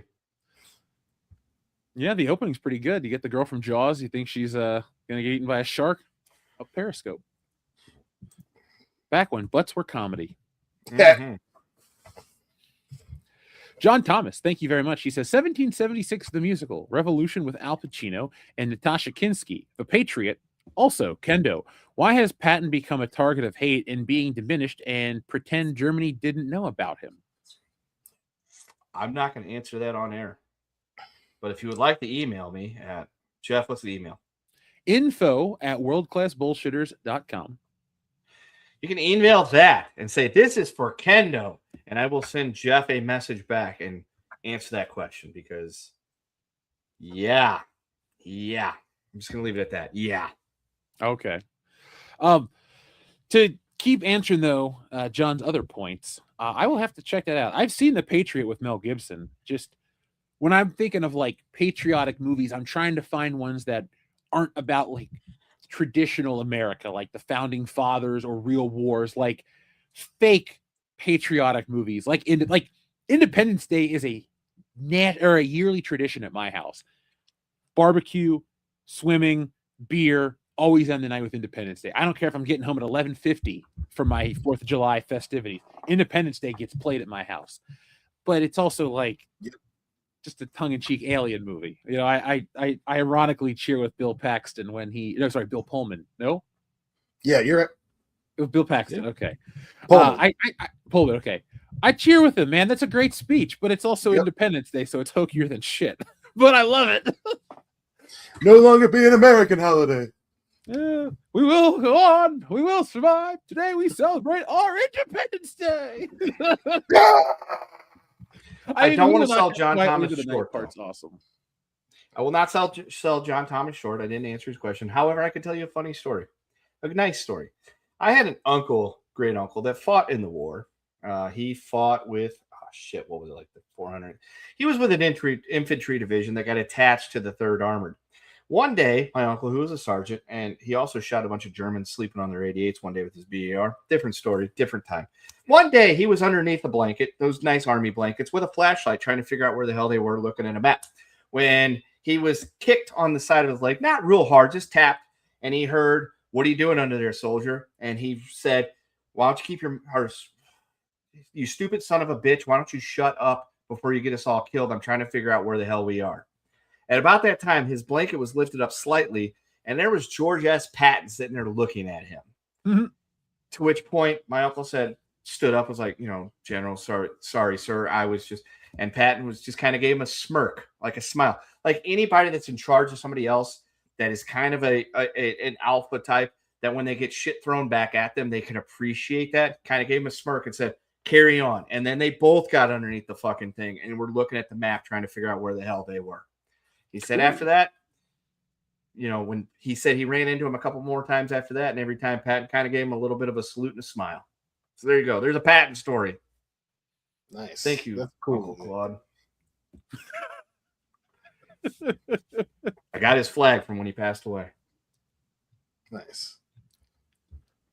I think I have some of my grandpa's World War II stuff somewhere. Both grandparents were active military.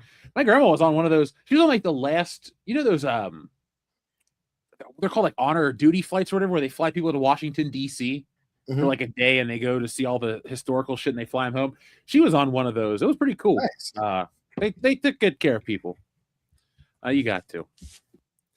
Our friend John Thomas, thank you very much. He also says, it's based on a big lie, Kendo, because Lincoln never tried to advocate for interfering with the inner workings of states because he knew he had no authority, and why Emancipation Proclamation excluded Kentucky, Missouri, and West Virginia. It would have been Kentucky, Missouri, Maryland, and what was the other border state? Maryland, Kentucky, maybe it was West Virginia. Were they a border state to start out? The Emancipation Proclamation freed all the states and the slaves within rebellions, states that were not controlled by the North at that point. So he freed nobody technically with that. And he let the border states out because he didn't want them to immediately say motherfucker and throw down the gauntlet. Although in Missouri, I know enough of Missouri history, especially Missouri Civil War history, to know that we would have been too busy killing each other to even notice the Emancipation Proclamation. And Kansans. We killed each other in Kansas, specifically, hopefully, Kansas. And yeah, so there was that. Like, he knew he couldn't do those things. He worked within the boundaries of the Constitution. When he tried to not do it, Congress whooped his ass. Like I said, like, I grew up thinking we have Washington, we have Lincoln, we have Jefferson, and somebody else. I know Teddy Roosevelt's on the thing. He was fine and everything. If you ask my dad, John F. Kennedy, who the hell's John F. Kennedy, should go up there as well. But I grew up thinking Lincoln was a badass dude. And then a few years ago, I have people tell me, oh, he was a horrible person. He was a tyrant. He did this. I'm like, yo, he kept the country together. All y'all people listening at home, especially if you're not, or unless you're in another country listening at home, like the one dude that was sending us stuff from Monterey, think about everything that's happened from the point that Civil War ended until today. Does a lot of it happen for you and yours if this country wasn't a united country at the end of that conflict? Probably not. Well said. Thank you, Mr. Lincoln. You stopped the South from owning our Negroes. I'm going to draw Kendo as like an old world tycoon doing that with the word balloon. And just say, thank you, Mr. For the people down south cannot pick their cotton with the Negroes.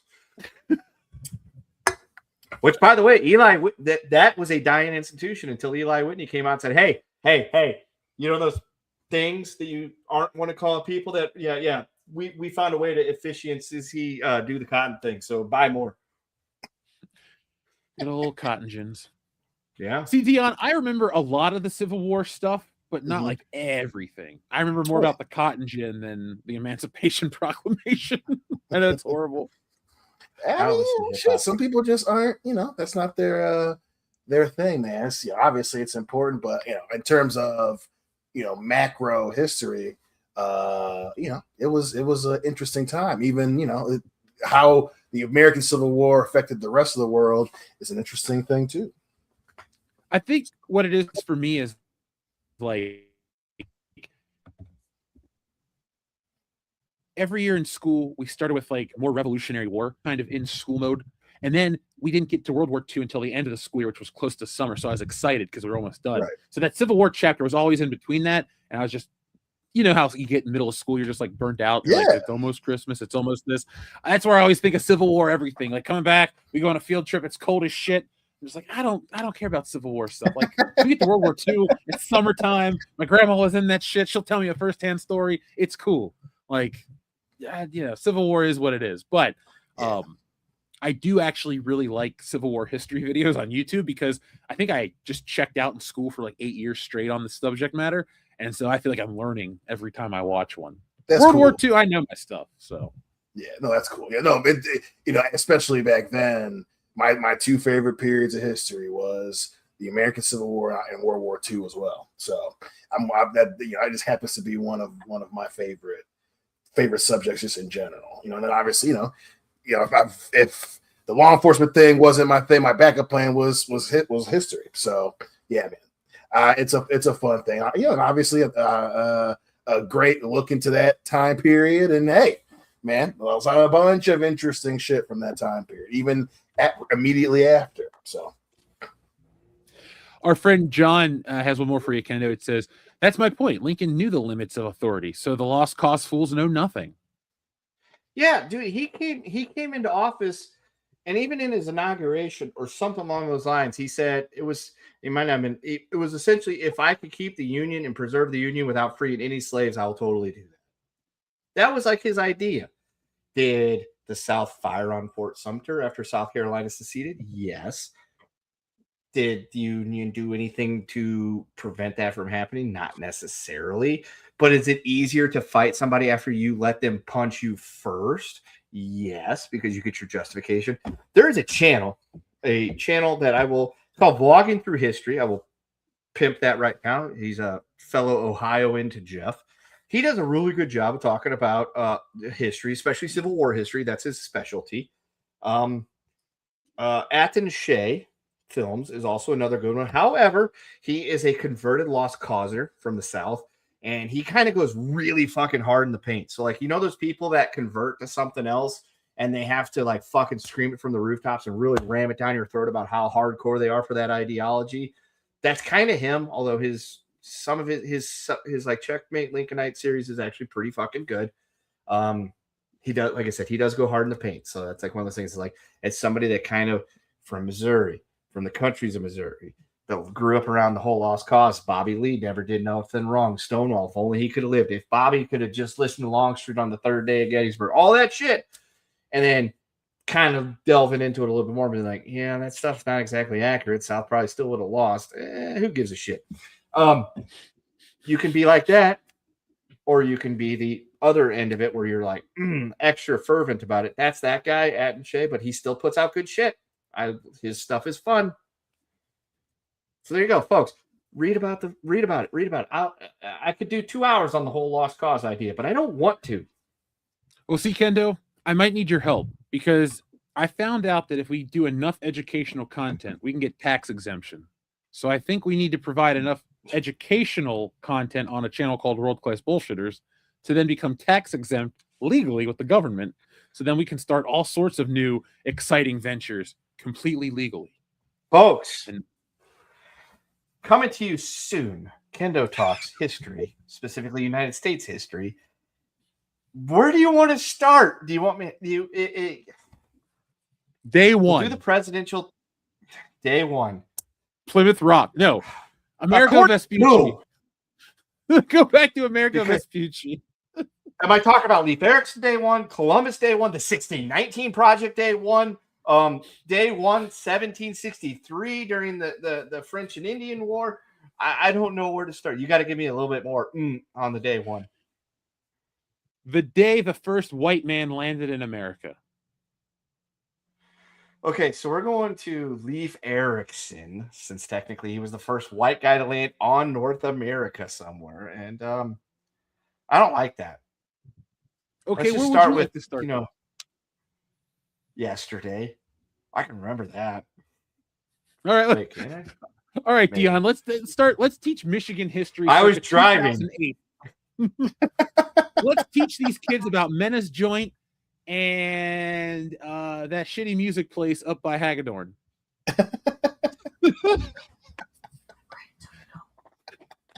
That'd be fun. People will love it. Actually, I'm Yeah, kind of it's like- excited. Dude, I'm excited about.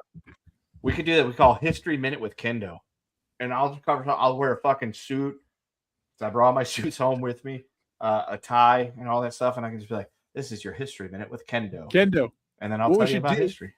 We should do that, but what we should do is get you a green screen shirt, and then you should just stand in a certain area and have the suit project on you. It would look really funny. Dude, no, that's good because you could change it. So, like, if I'm talking about the Revolution, you could put me in like a colonial suit, and then when we Yeah. talk about the Civil War, you could put me in like those Kentucky Colonel suits, so I can do they wanted to, and I could do all that, and we could have fun with that.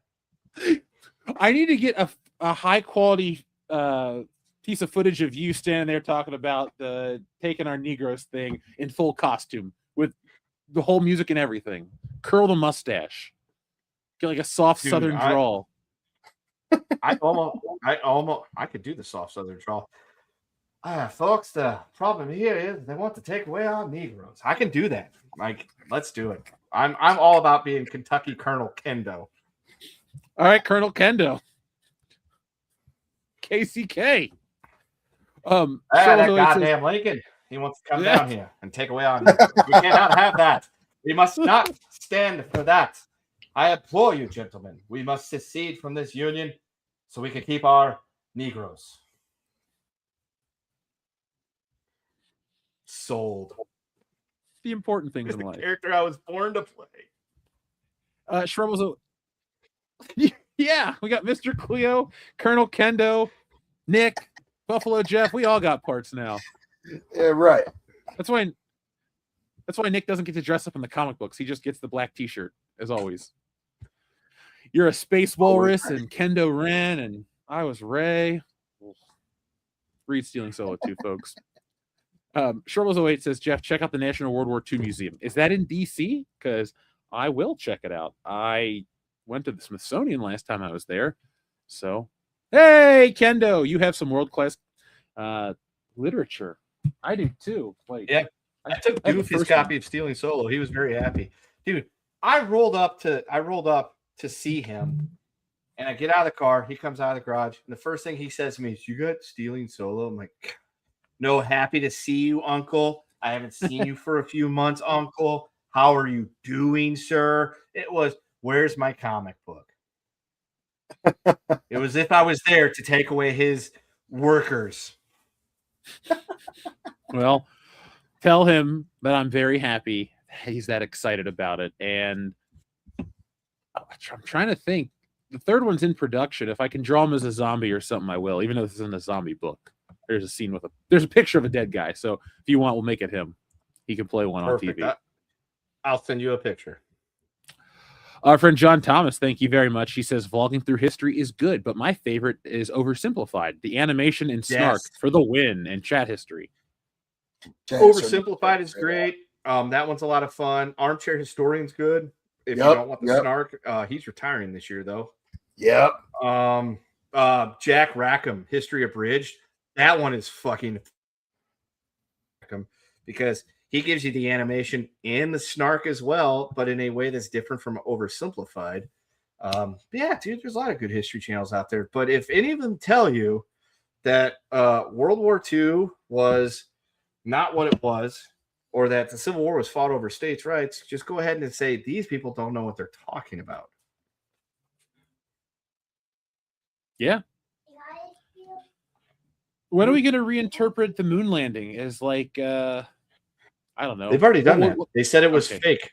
Can we recontextualize it into something else? Maybe it's like a commentary on socialism or something. I don't know. People are always trying to turn history into something else. Because some people are really stupid, buddy, and they think the moon landing was fake. Those people are called retards. And flat earthers. Yep. Ah, there we go. So, you know how we're going to go to the Consumer Electronics Show next year in Vegas, and then one day we'll do AVN as a joke. When do you guys want to go to like one of these weird conspiracy conventions, like the Mothman thing, and like earnestly interview people? We won't go to make fun of them. We'll earnestly interview them. Like, you want to go to one of those? Dude, I think I have been wanting. There's a Mothman festival every year, and I've been wanting to go. Nick and I have talked about like legitimately going to Mothman festival. It's one of my favorite cryptids too, dude. Mothman, I'd be in. Isn't there a Richard Gere movie, The Mothman Prophecy? I don't know. I don't think it's Richard Gere. I think that was it wasn't Greg Kinnear. What's your obsession with Greg Kinnear? I can't remember. I had to look that up. I don't think Richard Gere was in that. Oh, it is Richard Gere. Yeah, he's in the Mothman Prophecies. That's Richard Gere. There Laura is Linney. Nice. There used to be a like legitimate like UFO conference or something every year, but I don't know where that's at or if they still do it. Well, there's obviously with the Area 51. That one is always in the winter. What's that one called? I know that's really cool. Grandma gave me that. I think it's just the Area 51 festival. I know there's some good ones up here. I looked up the Flat Earth thing to see if they were doing a convention anytime soon because I figured that'd be a good one for us to go to, and they are not. Damn. Are you telling me that the Flat Earthers were kind of wiped out during the pandemic and nobody, not like dead, but that belief system is kind of dead?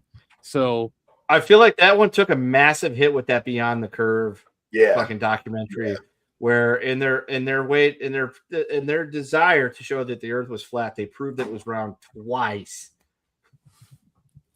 So then Mark Sargent, he had a couple incidences where he didn't, he looked a hell of a lot more like a con man shortly after that too. So a lot of people kind of fell out. He fell out with that community too. So it was fun watching him get friend zoned in real time. That was crazy hilarious. I just don't want to be punching down on something that's no longer a strong. So it's important. True. Good point. This internet connection is what are the best conspiracy conventions to go to in 2026? While Kendo looks that up, Shrebbles08 says the World at War is the best World War II documentary. I will have to look that up. I will say World War II in color that the History Channel did, like literally before History Channel went to shit. I think is my favorite. That was pretty good. That one's good. Before all the aliens? Yes, that was before the aliens. Speaking of which, the premier convention for extraterrestrial mysteries, secret space programs, and shadow government topics is in Las Vegas this year at the Alien Event Cosmic Command Las Vegas, held at the Alexis Park All Suite Resorts from October 16th through 18th of 2026. Oh, I can't go. I'll be at a con in New Jersey. Then we should go to LA Con V, the 84th World Science Fiction Convention held in nearby Anaheim, California from August 27th through 31st, 2026.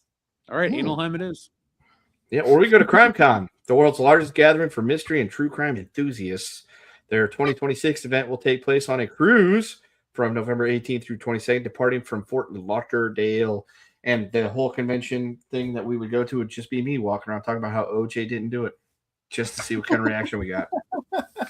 His son did it. He was coming out for his son. Hey, Kendo, I got an idea for He had no defensive wounds, and Ron Goldman's autopsy said he put up a fight. Hey, let's do a terrible podcast called OJ Didn't Do It, and let's see how many episodes we can stretch it out for, Kendo. Seriously, I'll interview you. We'll treat it like an earnest show. We'll put it on the Podbean feed, and it'll just be like every week. You think we could go for it? We could, because we could even pad it out like, okay, so what this week can you talk about how OJ didn't do it? Be like, well, for starters, it's 2026. I mean, come on, that murder happened. He's dead. How could he have done it? He's dead. The juice wouldn't do that. Come on. The juice wouldn't do that. Just doesn't make any goddamn sense. Yeah. I mean, did he smack her around? Supposedly. But come on, there's a big difference between hitting somebody and killing them. Come on, what are we talking about? That's true. What are we fucking talking about here? I don't know anymore. The juice would never do that. Correct. He was an actor. Everyone fucking loved him. He transcended all the racial bullshit that's going on. He wasn't black. He was OJ. He even said it himself. White people loved OJ. Black people loved OJ. Come on. Well, how long has he been dead? 10 years yet? No, he died. No, he died in 2024. He's been dead for 2 years. I had to say, I really missed the 2020 death. Yeah, or 2020. Okay. No. I wish I could have moved out here sooner because he lived in Vegas. And as you guys know, one of the things that was on my list of things I have to do in my life was, one, to meet OJ, shake his hand, and get him to sign something and pose for a picture. I would have loved that. They'd be hanging on my fucking wall if I had a picture of me and OJ. Instead, I'm going to have AI make me a picture of me and OJ. We can do fucking golf. I got to put up or as a folks clan in the chat. With OJ Simpson. All right, never forget. Dude, folks in the chat, I mean, y'all are some smart individuals. If you could get me and Dion and superimpose us in a picture with OJ Simpson and send it to info@worldclassbullshitters.com, I will print an 8x10 of that son of a bitch and hang it on the wall right there. OJ Simpson is the third Coos bro. In spirit, he's 100% a Coos. That's right. He was inducted. Right. He was inducted early on. There you go. I'm drawing that picture. I want that picture to be able to fucking frame on my wall, so draw two. This internet is cutting out like a mofo. I don't even know if you heard me. So you gonna draw it? Heck yeah. All right, I'll draw it. Yeah. Now you gotta draw three because you gotta give one to Dion too. I'm gonna draw it digitally and print them out. That still counts. Sure, I'll draw one picture and print it 3 times. 4, I'll have one here for some reason. Put it in the portfolio. Yield portfolio. 100% counts. As long as I can put it on my wall. Yeah. I'll get you one of those metal tin ones. You know, we'll get it printed on metal. We'll hang it up. Ooh, that's even better. Then I need 4 so I can have it put at my mom and stepdad's bar. Sure. Do you want like pocket size and wallet size too? Now I need it 5 times because 5 times. Because then I want to have it put in my Uncle Steve's restaurant bar too. Then I'll make it a little more tasteful. We'll use the suds to cover up the nipples and you don't have to do that. You could have 3 dudes without shirts on. It's totally legit. As long as it's me, Dion, and OJ in a fucking and a jacuzzi. We're coozing it up. Right. Coos triplets. Right. Coos bro till we die. It's James Brown's celebrity hot tub with the Coos Bros. Yeah. Special guest. Now you got to put him in the picture too. God damn, why'd you have to say that? Damn, so we feel good. Me, Dion, James Brown, and OJ and the Coos. It's Eddie Murphy as James Brown is what we'll do. I will accept that 100 times. All right. If you're down, I'm down. I will prompt this. If you want me to prompt it after we get off the show, we'll stay on air for a second, and I'll do it while we're on the break. You do that. I do not have work tomorrow. I am 100% on board with that. Well, let me read this message from Layden Swallow, who says, Count Dankula and Fat Electrician have cool history shit. Didn't Count Dankula get arrested for, like, social media? Is that the same guy I'm thinking of? I don't know. That doesn't sound familiar. Could be. Okay, I thought he got in trouble for, like, a tweet or something silly like that, and I'm just if he lives in one of those barbaric countries called the United Kingdom where freedom of speech doesn't exist, it probably could have happened. I think he's in England. They're watching you, governor. Yeah. You can tweet whatever you want so long as it doesn't go against whatever we say because we're the government. So if I go there and tweet against England in the World Cup, are they going to arrest me? No, you have to be saying something else. Something else. Like so if I complain about the new neighbors? Yes, or if you would have posted like me going, they want to take away our Negroes, they would arrest you or me for that because he'd be like, they said that word. I'm like, I was making fun of the fucking Confederacy. They don't care about context. Yeah, you can't say it. You know, I used to want to go to England really badly, and now I just never want to go. As a foreigner, Jeff, you can be arrested in their country for things you post on social media. If you did it from their country, because you're adherent to their laws.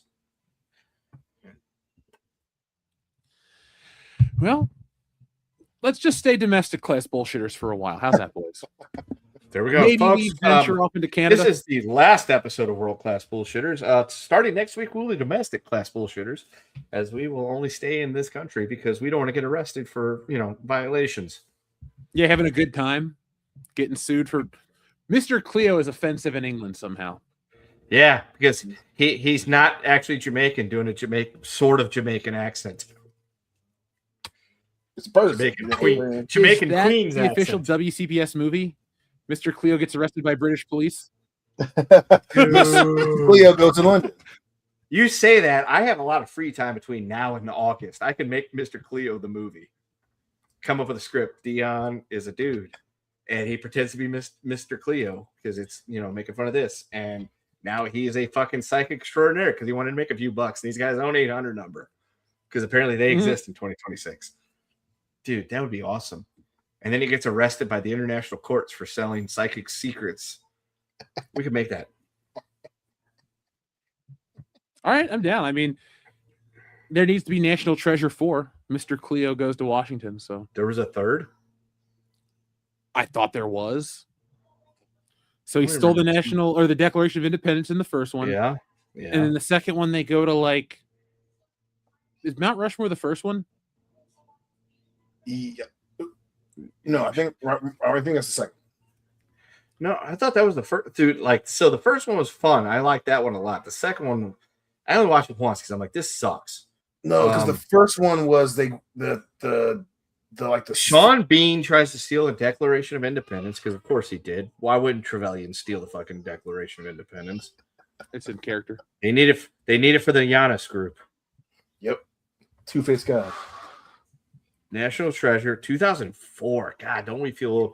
Diane Kruger looks so good in that movie, but she just looks good in general. National Treasure, 2004 film. So I thought they'd go underneath the... Let's see, Benjamin Franklin Gates. Whatever, where the thing is at in the first one. So that, folks, just fucking tell us. This is taking too long. I'm just gonna say it's not a National Treasure 3 or 2. Wait, 3. No, there is a second one because it's Freemason stuff. Maybe I need to watch this movie again. Did they just completely rip off the idea of fucking Assassin's Creed? Of course they did. It's Ubisoft. That's right. National Treasures Book of Secrets came out in 2007. Let's see, 5 days after the end of the American Civil War, John Wilkes Booth, American hero, apparently, and Michael O'Loughlin, both members of the KGC. I thought they said KGB for a second. I was about to be very irate. Thomas Gates, Booth Diaries, ciphers, blah, blah, blah, shooting Lincoln because that's what he did, blah, blah, blah. Fuck, I'm not even looking at this stuff. Folks, there should only be one National Treasure. That was a good, complete movie. Well, and Diane Kruger's Roll Tide. Yes, she is. Is she also in opening a Wedding Crashers? No. Who's that lady? Diora Bayard. That's who I'm thinking of. Sorry. They look very similar. Is National Treasure a patriotic movie in that weird window, that weird vein of Independence Day and all that? Or I would say yes, because Nicolas Cage steals the Declaration of Independence from a British dude. Okay. That's the only reason why. Because what about Night at the Museum? Obviously. No. Not really. Didn't think so. No. National Treasure, look, we beat the Limeys twice. They come back and try to steal our fucking Declaration of Independence. Nicolas Cage ain't having that shit. There you go. Not after that shit on the airplane last time. Nah. That's my favorite Nicolas Cage movie. I could watch Con Air once a week. Not joking. Great movie. I think mine is The Rock. Mine's got to be The Rock. Yeah, that's mine. I was going to say, mine's The Rock. Zeus's butthole. What? Zeus's butthole, he screams it out in The Rock, remember?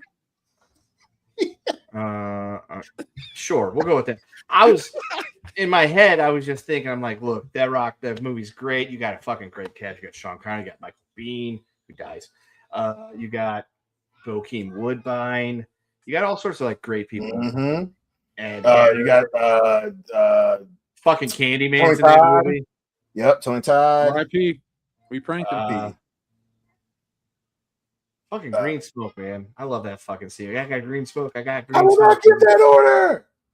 Yeah, I will not get. Yeah, fucking won't stand down, even though he's got a fucking enemy in an elevated position. It's a bad idea. Don't fucking give the surrender order. Don't. And he won't. Michael Biehn will not give that fucking order. And he goes out like Sean Bean. What's wrong with you, man? Ed Harris the whole time he's doing this thing, but he's conflicted because now he's all upset because Americans just killed other Americans. It's a fucking allegory, man. God yeah, damn, but isn't Ed Harris kind of like justified with his opinion? Like, isn't some of the shit he does where you're like, oh wait, Jeff, what makes a great heel in wrestling? Somebody that gives you a bitch that you can understand and you get their motivation for why they're doing it, even if you don't agree. That's what Ed Harris is in that movie. You don't agree with what he's doing, but you fucking understand why he's doing that. You get it. You're like, God damn it, he makes a good point. Fuck, I want to watch that movie. Is The Rock streaming anywhere? It is also, and The Rock yesterday or Tuesday was the 30th anniversary. Oh shit! I'm going with it. That's my favorite. Dude, that's such a fucking good movie. It's a great one because he's trying to steal money from the Black Ops fund where they were getting money from overseas shit and give it to soldiers, the families of soldiers that die in like black operations that don't get any benefits or anything. It's just like in the beginning of the movie, at the grave of his dead wife, I tried to get him to listen to me, Barb. They just wouldn't do it. Now I gotta do what I gotta do. You want to know who really killed JFK? God. Yep. Fuck. Personally, I think you're put that on our list of patriotic movies. All right, The Rock is a patriotic movie. Damn right. I got Green Smoke. I got every time, man. I'm just like, God, that's so fucking Green cool. Smoke. I got Green Smoke. Well, I don't like soft shit. I think Dion, you and I need to watch this movie in August. Hell yeah, dude! Oh my god, it's great. Let's crack open a couple of those terrible champagne of beers, the Miller High Lives, and enjoy a Nicolas Cage classic. That's right. Drink one for the Cage Man. Do one. R.I.P. for Mason. For Sean dude, my heart just broke. I Googled The Rock, right? Because I want to see the movie. I get Dwayne. I mean, you should at this point. He's been around for a long time. He's The Rock. But the movie's better. I don't agree because I get that he's a shit actor and everybody hates him nowadays, but like The Rock the wrestler was cool. I ain't gonna change my opinion because he's now a shithead. Yeah, the movie's so good to watch. Attitude Era Rock was so awesome to watch, man. I was watching him fight Triple H and Vince and DX today. Well, I agree with you. I'm not going to admit it, so shut up. Hey, that's a fine point, and I'm okay to end on that one. I'll just buy it on Amazon and watch that tonight. There you go. It's better than the World Cup. Good, man. So good. So, folks, let us know. That shit. Let us know some Well, of your oddly you are the Rocket Man. It's such a cool part, man. I need to watch that movie more. I can't quote it. I just know it.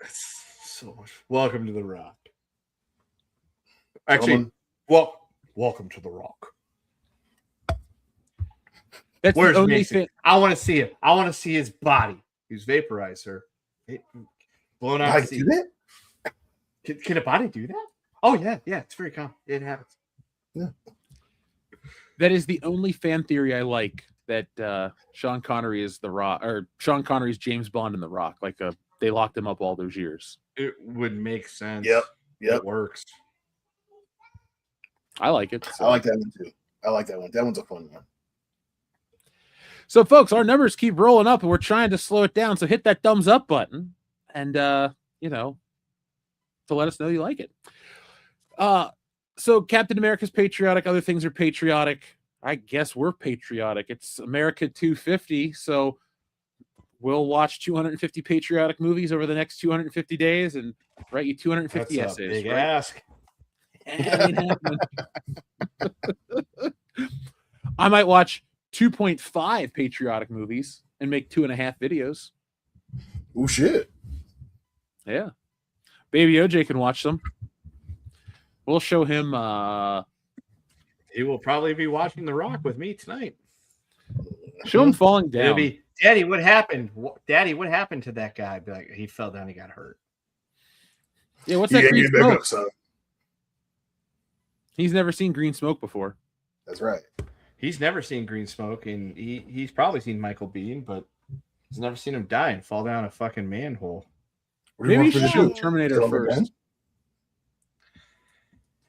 Oh, Terminator is a good movie. Yeah, good movies for you. You don't have any idea what the hell you're talking about. No, I do. What's a good movie? Finance? Spider-Man?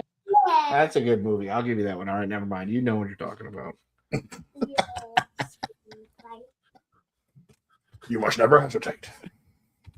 People wear Spider-Man. Here's my favorite comment. I know you like Spider-Man. Yeah, isn't gears going around? Yeah. Even I'm listening in now.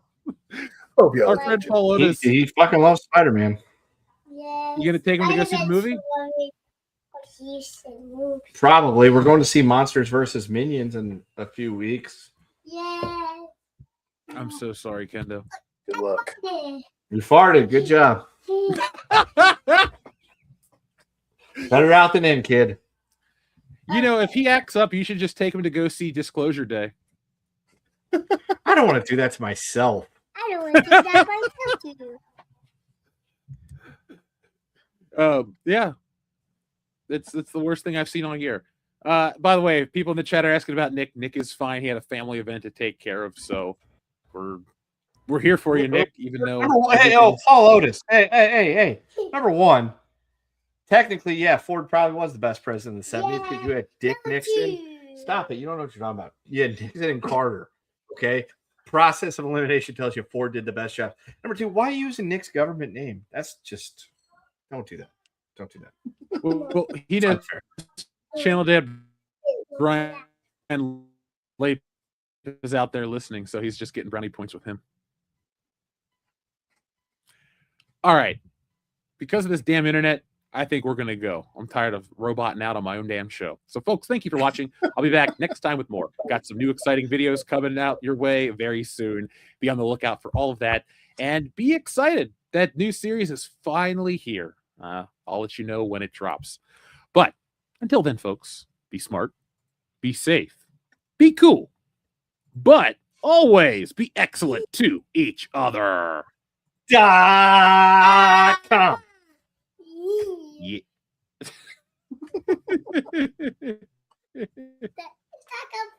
Daddy. Dylan.